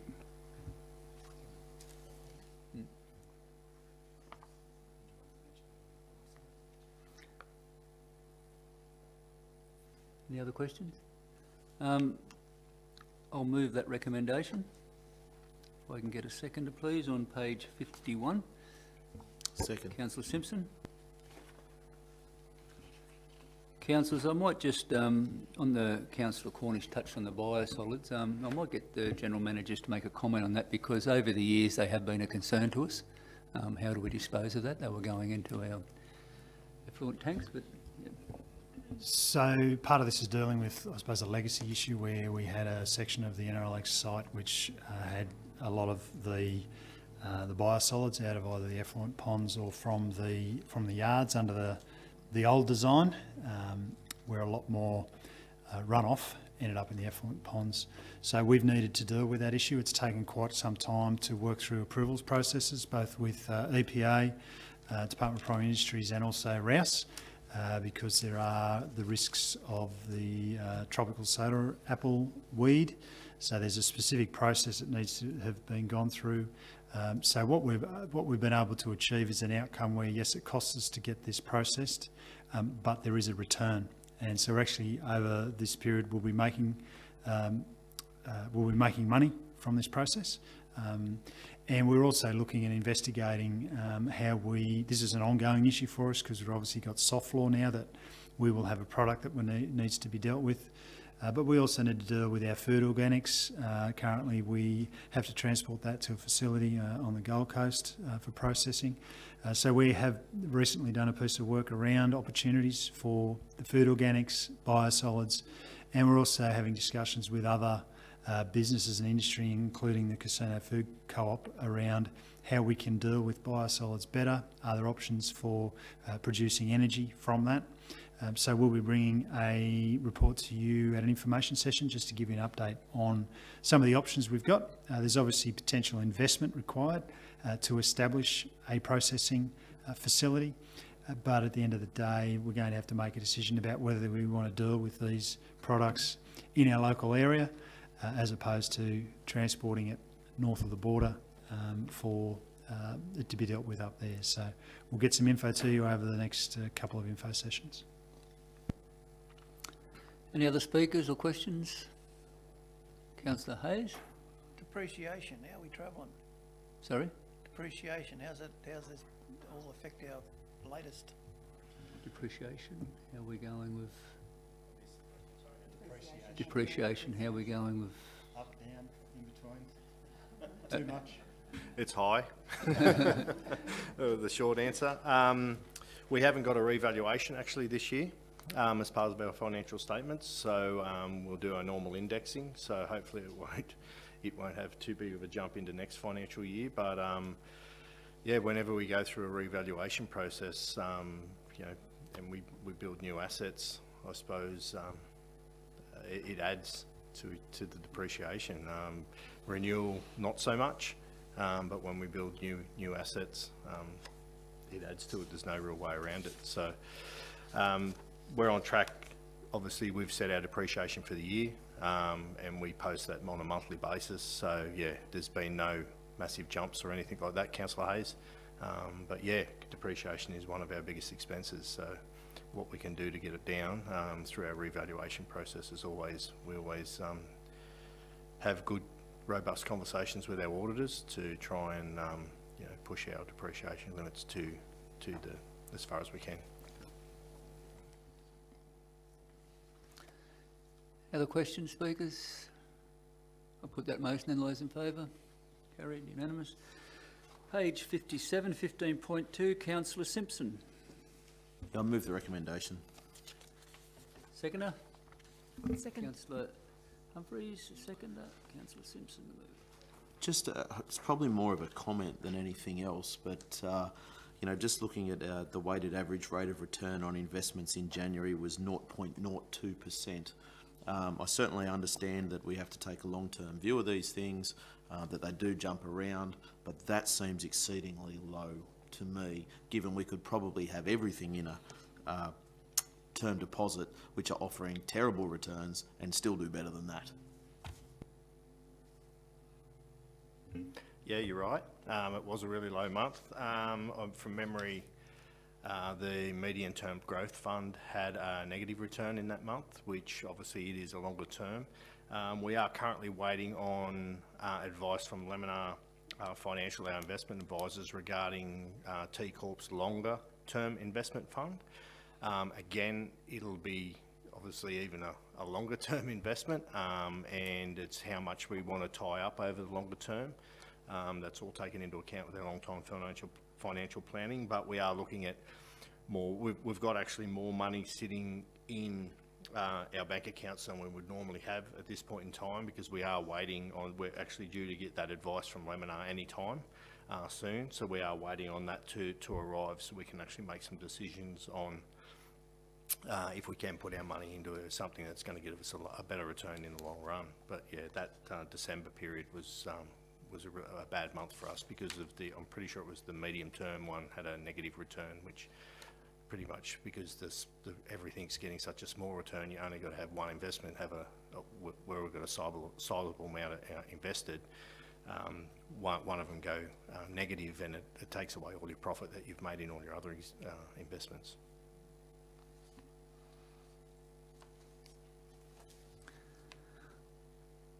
I'll put that motion. All those in favour? Carried.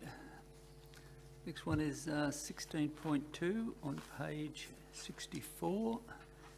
We have Councillor Hayes. I just want to ask a question before I attack the recommendation. It says in there that there will be a cost associated with closing the Boundary Creek beach access point. These costs are likely to include the installation of blockable gate and barriers, key distribution is required to users, and new signage, including a sign south of the Coffee Rock. Okay, that's all fine, but isn't it the New South Wales Public Works that are Parks and Wildlife Service that are asking us to close it, and the Ballina Council? Why should we be paying for it? Just a question. Mr. General Manager. Just so it's timely to just, I think there's a clarification on this report that we need to make. I've just had a message from my colleague at Ballina Shire Council, Paul Hickey, General Manager. He's obviously had a couple of calls from the media this afternoon, just in relation to our report, and he just wants to clarify that Ballina resolved last year to close the Patches Beach access. which is council land. All other accesses are controlled by either National Parks or the Crown. So therefore, at the moment, four-wheel drives can still access South Ballina Beach. Ballina did resolve to write to those government agencies to close their accesses to the beach, obviously with the exception of some key groups, professional fishers and Aboriginal custodians. So their understanding is that those agencies are interested in doing that. However, that decision hasn't been made at this point in time, but may well happen. And obviously from the report we have in front of us, which was prepared by our manager who was at the meeting with the officers, I'd suggest that the officers involved probably have a clear, I suppose, aim of closing those accesses. But I think from Ballina Council's perspective, they just want to clarify their position on this at this point in time. So hopefully that's clarified it. So I suppose we're moving in a pathway that areas controlled by Crown and National Parks, they may make the decision to close, and I think the report that we have in front of us probably indicates that, in that they've asked, they've suggested closure in our area as well, National Parks have. So I think it's heading in that direction, but there's a couple of decisions that will need to be made by the state agencies. So that's just, I suppose, just to clear that one up from Ballina Council's perspective. I wouldn't like to, I think it's important that we clarify what the decisions they have made, so hopefully we've done that. So does that answer your question, Councillor Hayes, or is there... About paying for it. Is it up to us now to make the decision to close Boundary Creek and go and put a gate in there, or is it up to them? We just leave it with them. So it's a National Parks. Do you want to... Through you, Mr Mayor. As I understand it, it will be a joint decision. So based on what Council decides tonight as the direction moving forward, then we'll obviously advocate that with our state government stakeholders being DPI and National Parks and Wildlife Service. So I see your question with regards to why should we essentially pay for everything. We do have responsibilities for that Boundary Creek four-wheel drive access, but it's not to say that we won't be seeking some funding from other agencies should we go down this path of closing those accesses. But we will have some financial responsibilities with regards to signage and closing. I see it as a joint approach between Council and the state government agencies moving forward.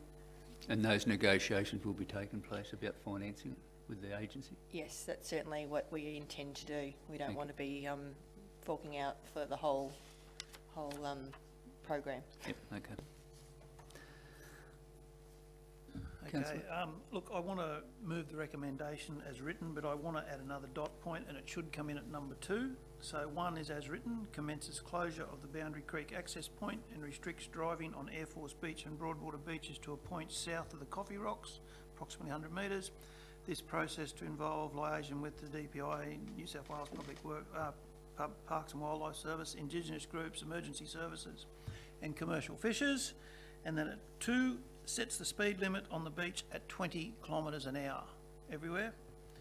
And then 3 becomes as 2 and 4 becomes as 3. Councillor Hayes, can I make a suggestion that we just add Ballina Shire Council to that first one? As one of the groups that we should liaise with? Yep, that's fine.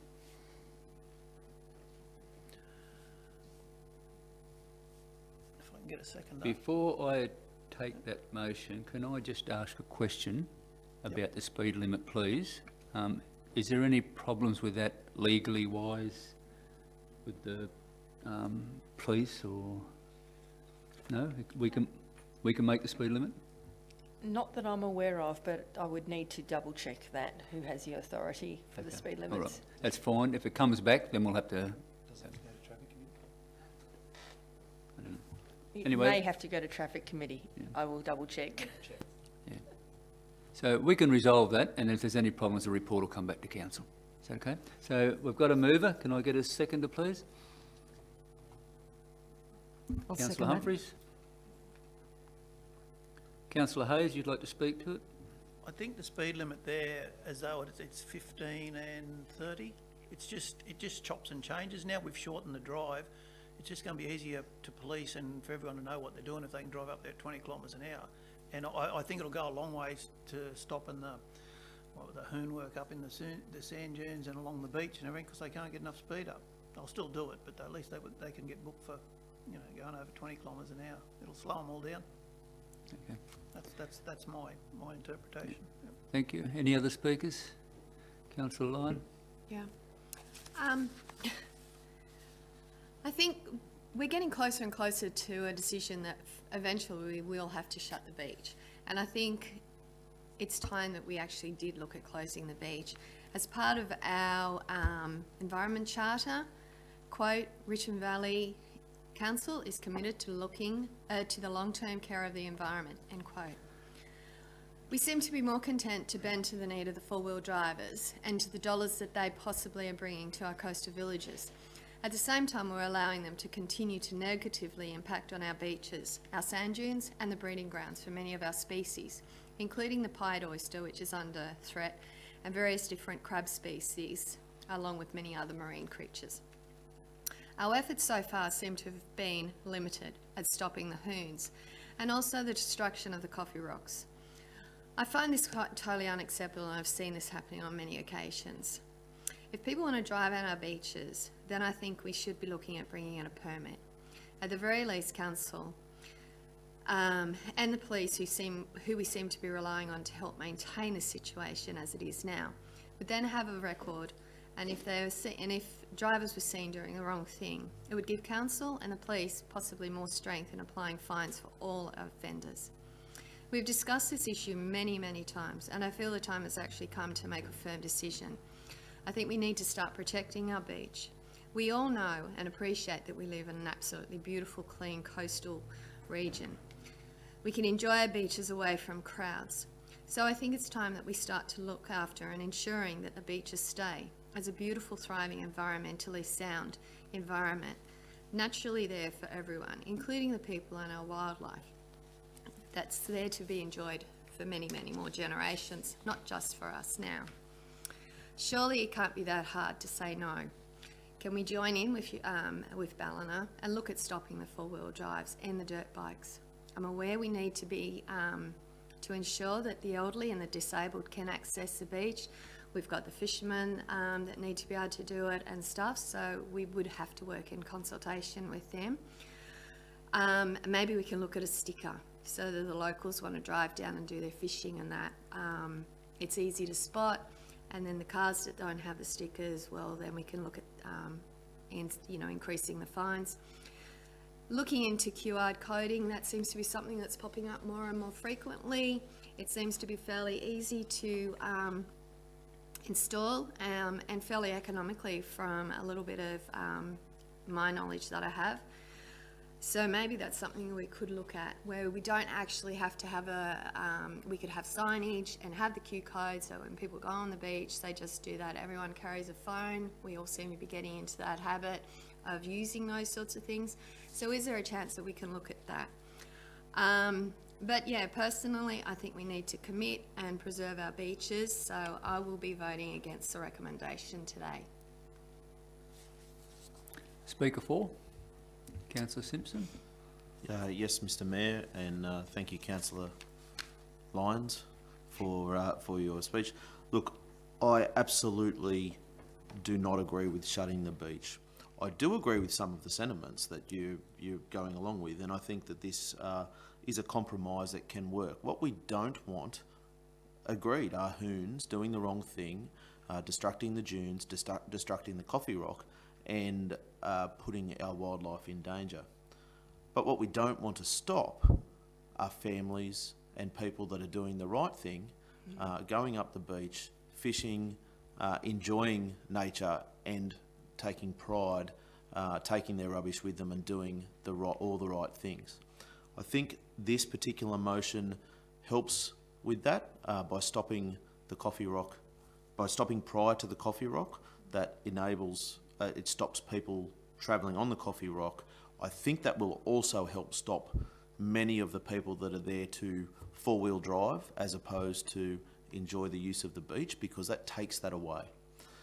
Also, I think it's a very sensible move to have one speed limit, because it's easy to communicate. So 30 when no people and dogs are around, or 15 when people and dogs and wildlife are around, is a difficult message. If it's just 20 at the entryway, you can have a big 20, you know, and people can't say they don't know what the rules are. Because the signs there are at the moment, you do actually have to stop and read the whole sign to get the rules. And as we know, people are a bit lazy with those kind of things.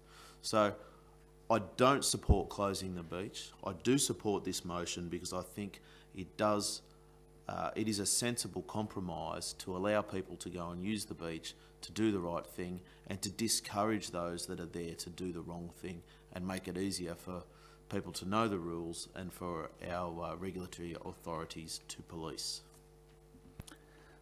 Any other speakers? Councillor Humphries? Mr Mayor, I would say that I support the recommendation at this point in time.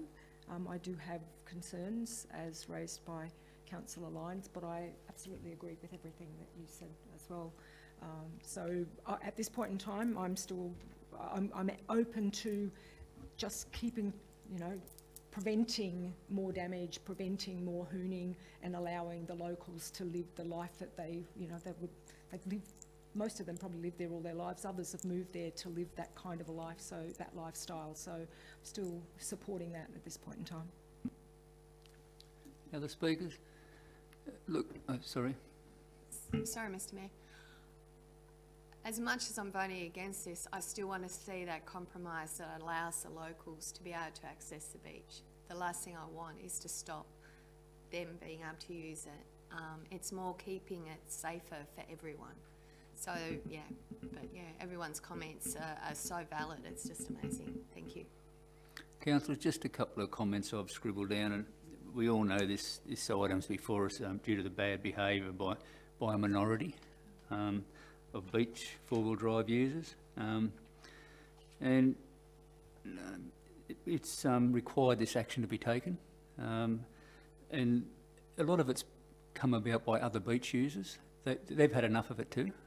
They want it stopped, and government departments and Ballina, our adjoining council, so it's become a problem. It's affecting the copy rocks, so that should put a stop to that. The other good thing about it is one way on and one way off. Before they were getting on at Air Force and getting off at Boundary Creek and doing what they wanted to do and coming back, and there was no one to stop them. Now it'll be one way, you get on there, you come off there. So if we can't catch you, we'll be waiting for you when you come back. And I believe council we have been over time monitoring and you know, having the police and the ranger there. But this is, I think, the strongest message we've sent to them, to the users.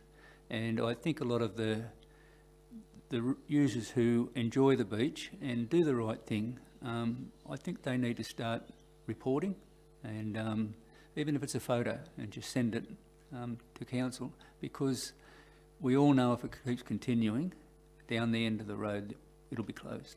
And unfortunately, we don't want that. A lot of the community doesn't want it. And I can see that everyone can work in together to get good outcomes and still enjoy that beach. But I'd like to see it, well, it will be monitored over Easter, no doubt, in school holidays. But I think the council, we should be just informed what the outcomes of that was.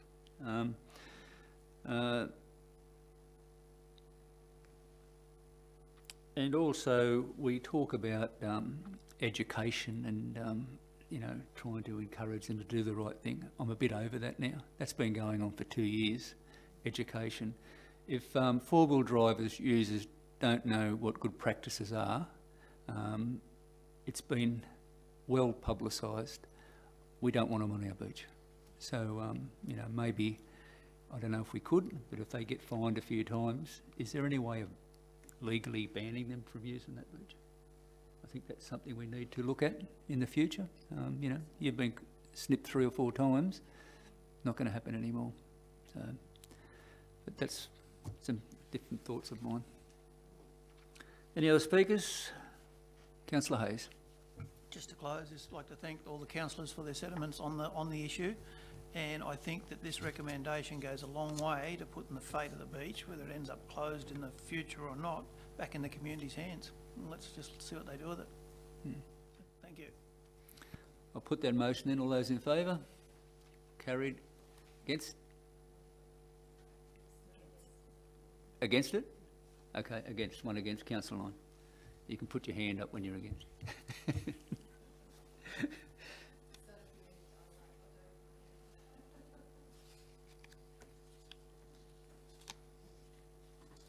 Councillors, 16.5, I've called that because it's a planning issue, so I'll move that. Could I get a seconder, please? Second. Councillor Simpson. Any other speakers? I'll just say in closing then that the area needs more housing opportunities, and this will contribute to availability for families and workers, and we're trying to attract a lot of businesses to the area, so we need to have housing to accommodate them. Put that motion. All those in favour? Carried. I have 16.6. Councillor Simpson. Yeah, Mr Mayor, just with a question. When this came before us previously, we talked about the possibility or what we thought would be the ideal solution of having one road name for the length of road rather than 3 or 4 different names along the way. And the example was given of, I think, Grafton's section, which is now called Big River Way, all the way along. Was that explored as a possibility for this? Director Jones. Through you, Mr Mayor, yes it was. We are quite constrained by meeting the requirements of geographical names boards and naming conventions of roads. So whilst I personally agree with your comments, we've done the best we can and met the requirements of various legislations and government departments. So common sense is probably not going to prevail in this instance, and it is what it is, and we've got these proposed names for these roads. Thank you. I'll move the recommendation then. Seconder, please. Yes. Councillor Lyons. Councillor Simpson. Yeah, look, just a comment. Obviously, I would like common sense to prevail, and I think it makes much more sense to have one name the whole way along. Obviously, that hasn't been possible to achieve. I just want to note too that the Tuckambill road signs are still up from when we discussed that quite some time ago, that they'd been put up. They're definitely still in front of the Woodburn Pool as you come off Woodburn Corrocky Road. There's a Tuckambill road sign right there, and there's still one as you come off the Evans Head, New Albert Street, is it? Alfred Street. As you head towards River Street off Alfred Street, there's still one there saying Tuckambill Road, which it's not even going to be. So we just need to follow that up with Transport for New South Wales to remove, please. Yep. And look, I've got another one. The tourist drive, the brown signs, where you used to get off the highway and it used to direct you through Evans Head back to Broadway and the Triangle. They're not really relevant now, are they? Because you come off at Woodburn, you go out to Evans Head, you come back into Broadwater. There should be a link through maybe to Wardell maybe on that tourist drive. Like it takes you to Evans, to Broadie, and puts you back on the highway. I don't know, I suppose that's a Balna Council. So it doesn't actually take you north of that tourist drive, doesn't take you north of Broadwater. Just puts you back on the highway. Not on the, yeah. As it always has, hasn't changed. But Yeah, it's- it has. It yeah. might want tweaking, that's all. Yeah.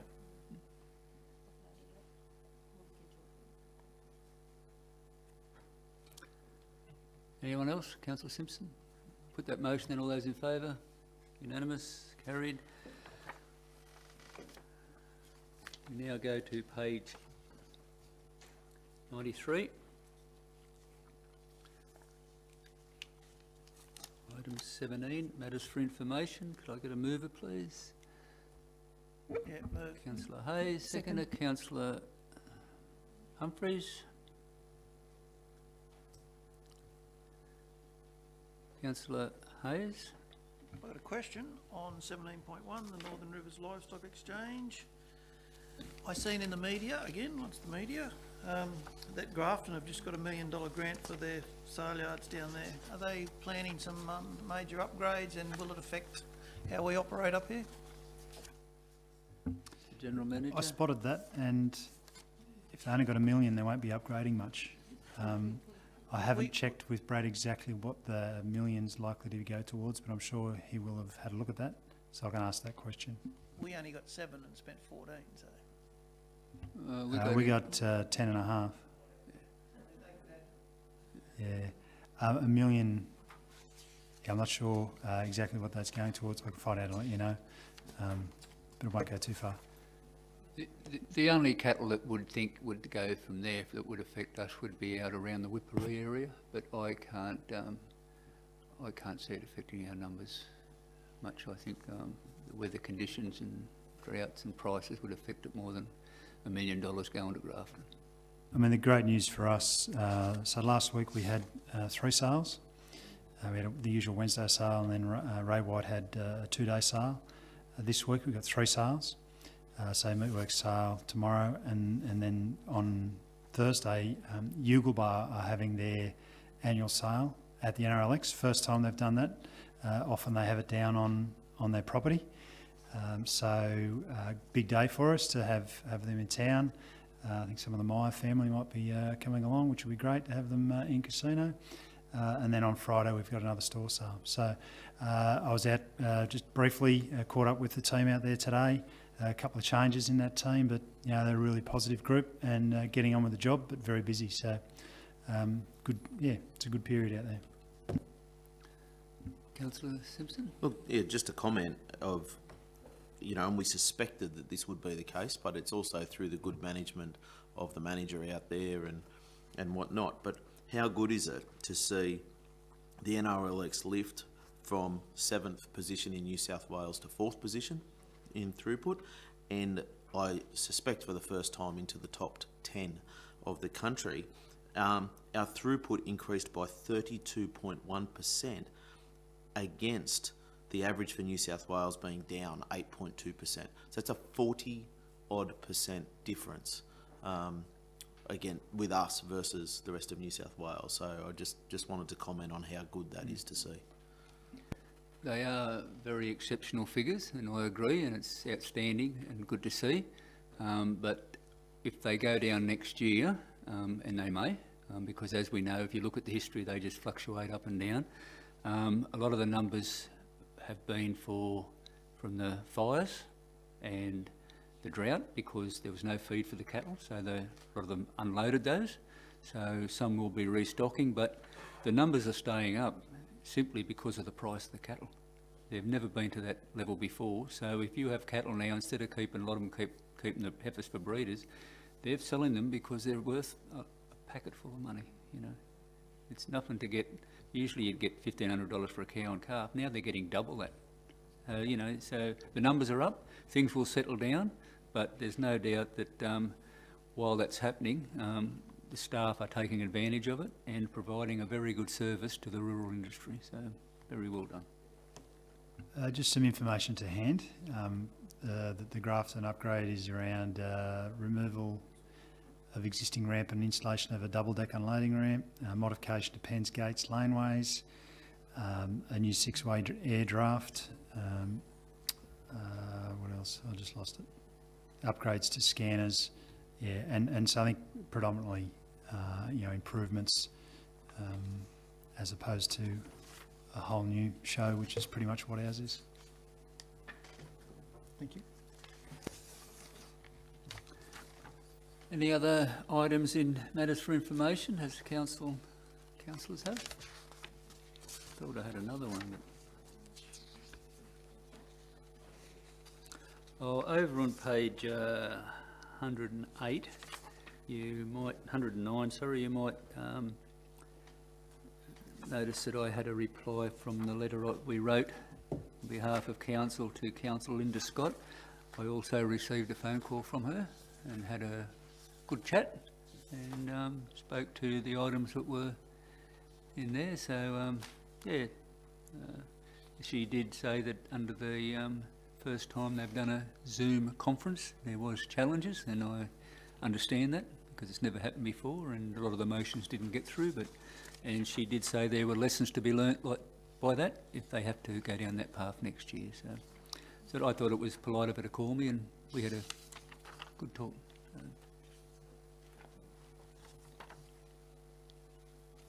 Any other items?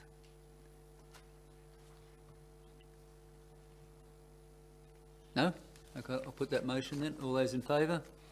Carried.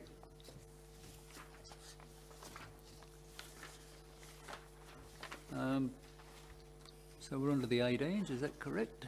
Yep. Page 140, questions on notice nil. Any questions for the next meeting in writing or for councillor? Yes, Mr Mayor. I'll provide this in writing, but the question is just could the General Manager please outline where we're at with the handback of what was the Pacific Highway / River Street Woodburn, and comment on the process required to obtain a pedestrian crossing in Woodburn once it's ours. You'll take that on notice? Yep, okay. Yeah, we'll take it on notice, and we'll need to have some discussions with Transport for New South Wales and others. Thank you. Item 20, councillors. Just when you think you're finished. It's been a long meeting, hasn't it, for us? So page 141, matters referred to closed council. Can I get a motion to go into closed council, please? Move that way. Second. Sorry, who's second? Councillor Cornish. Mr General Manager, has been any written representation made regarding this meeting going into closed council? Nil received. Are there any verbal representations from the members of the public? No? I'll put that motion then. All those in favour? Carried. Now in closed council. I need to find my agenda.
Second, thank you.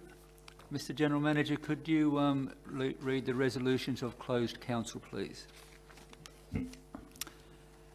So in item 20.1, sale of land by expression of interest, 41 Cypress Street, Evans Head. The resolution is that council delegates to the General Manager the authority to negotiate between the top two non-conditional submissions for the sale of the land at 41 Cypress Street, Evans Head, and authorises the General Manager to enter into and endorse relevant contracts and documents, including affixing the seal of council where appropriate, generally in accordance with the details contained within this report.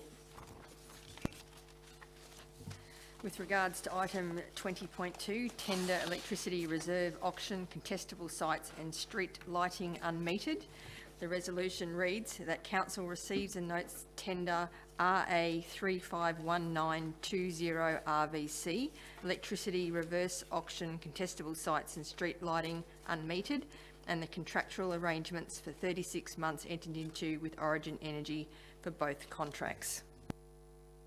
Item 20.3, tender road safety barrier systems. The resolution is that council recommended the supply and installation of road safety barrier systems.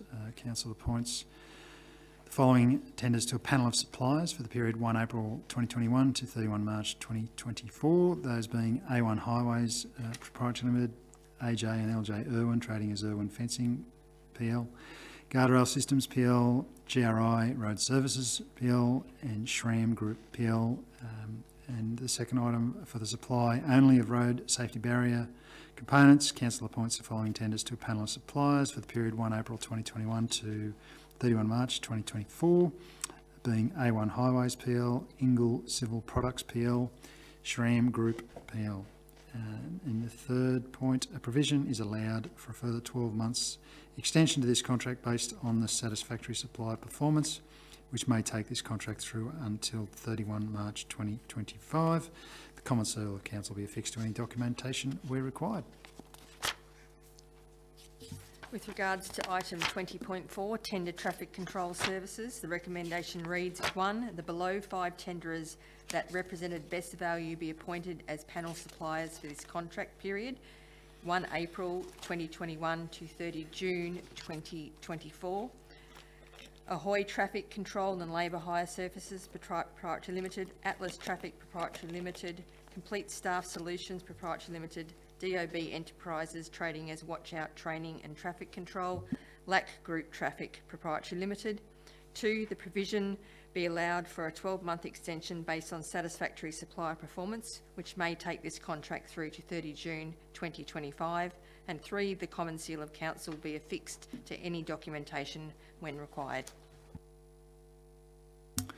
Item 20.5, tender, supply and delivery of bulk fuels, lubricants and fuel cards.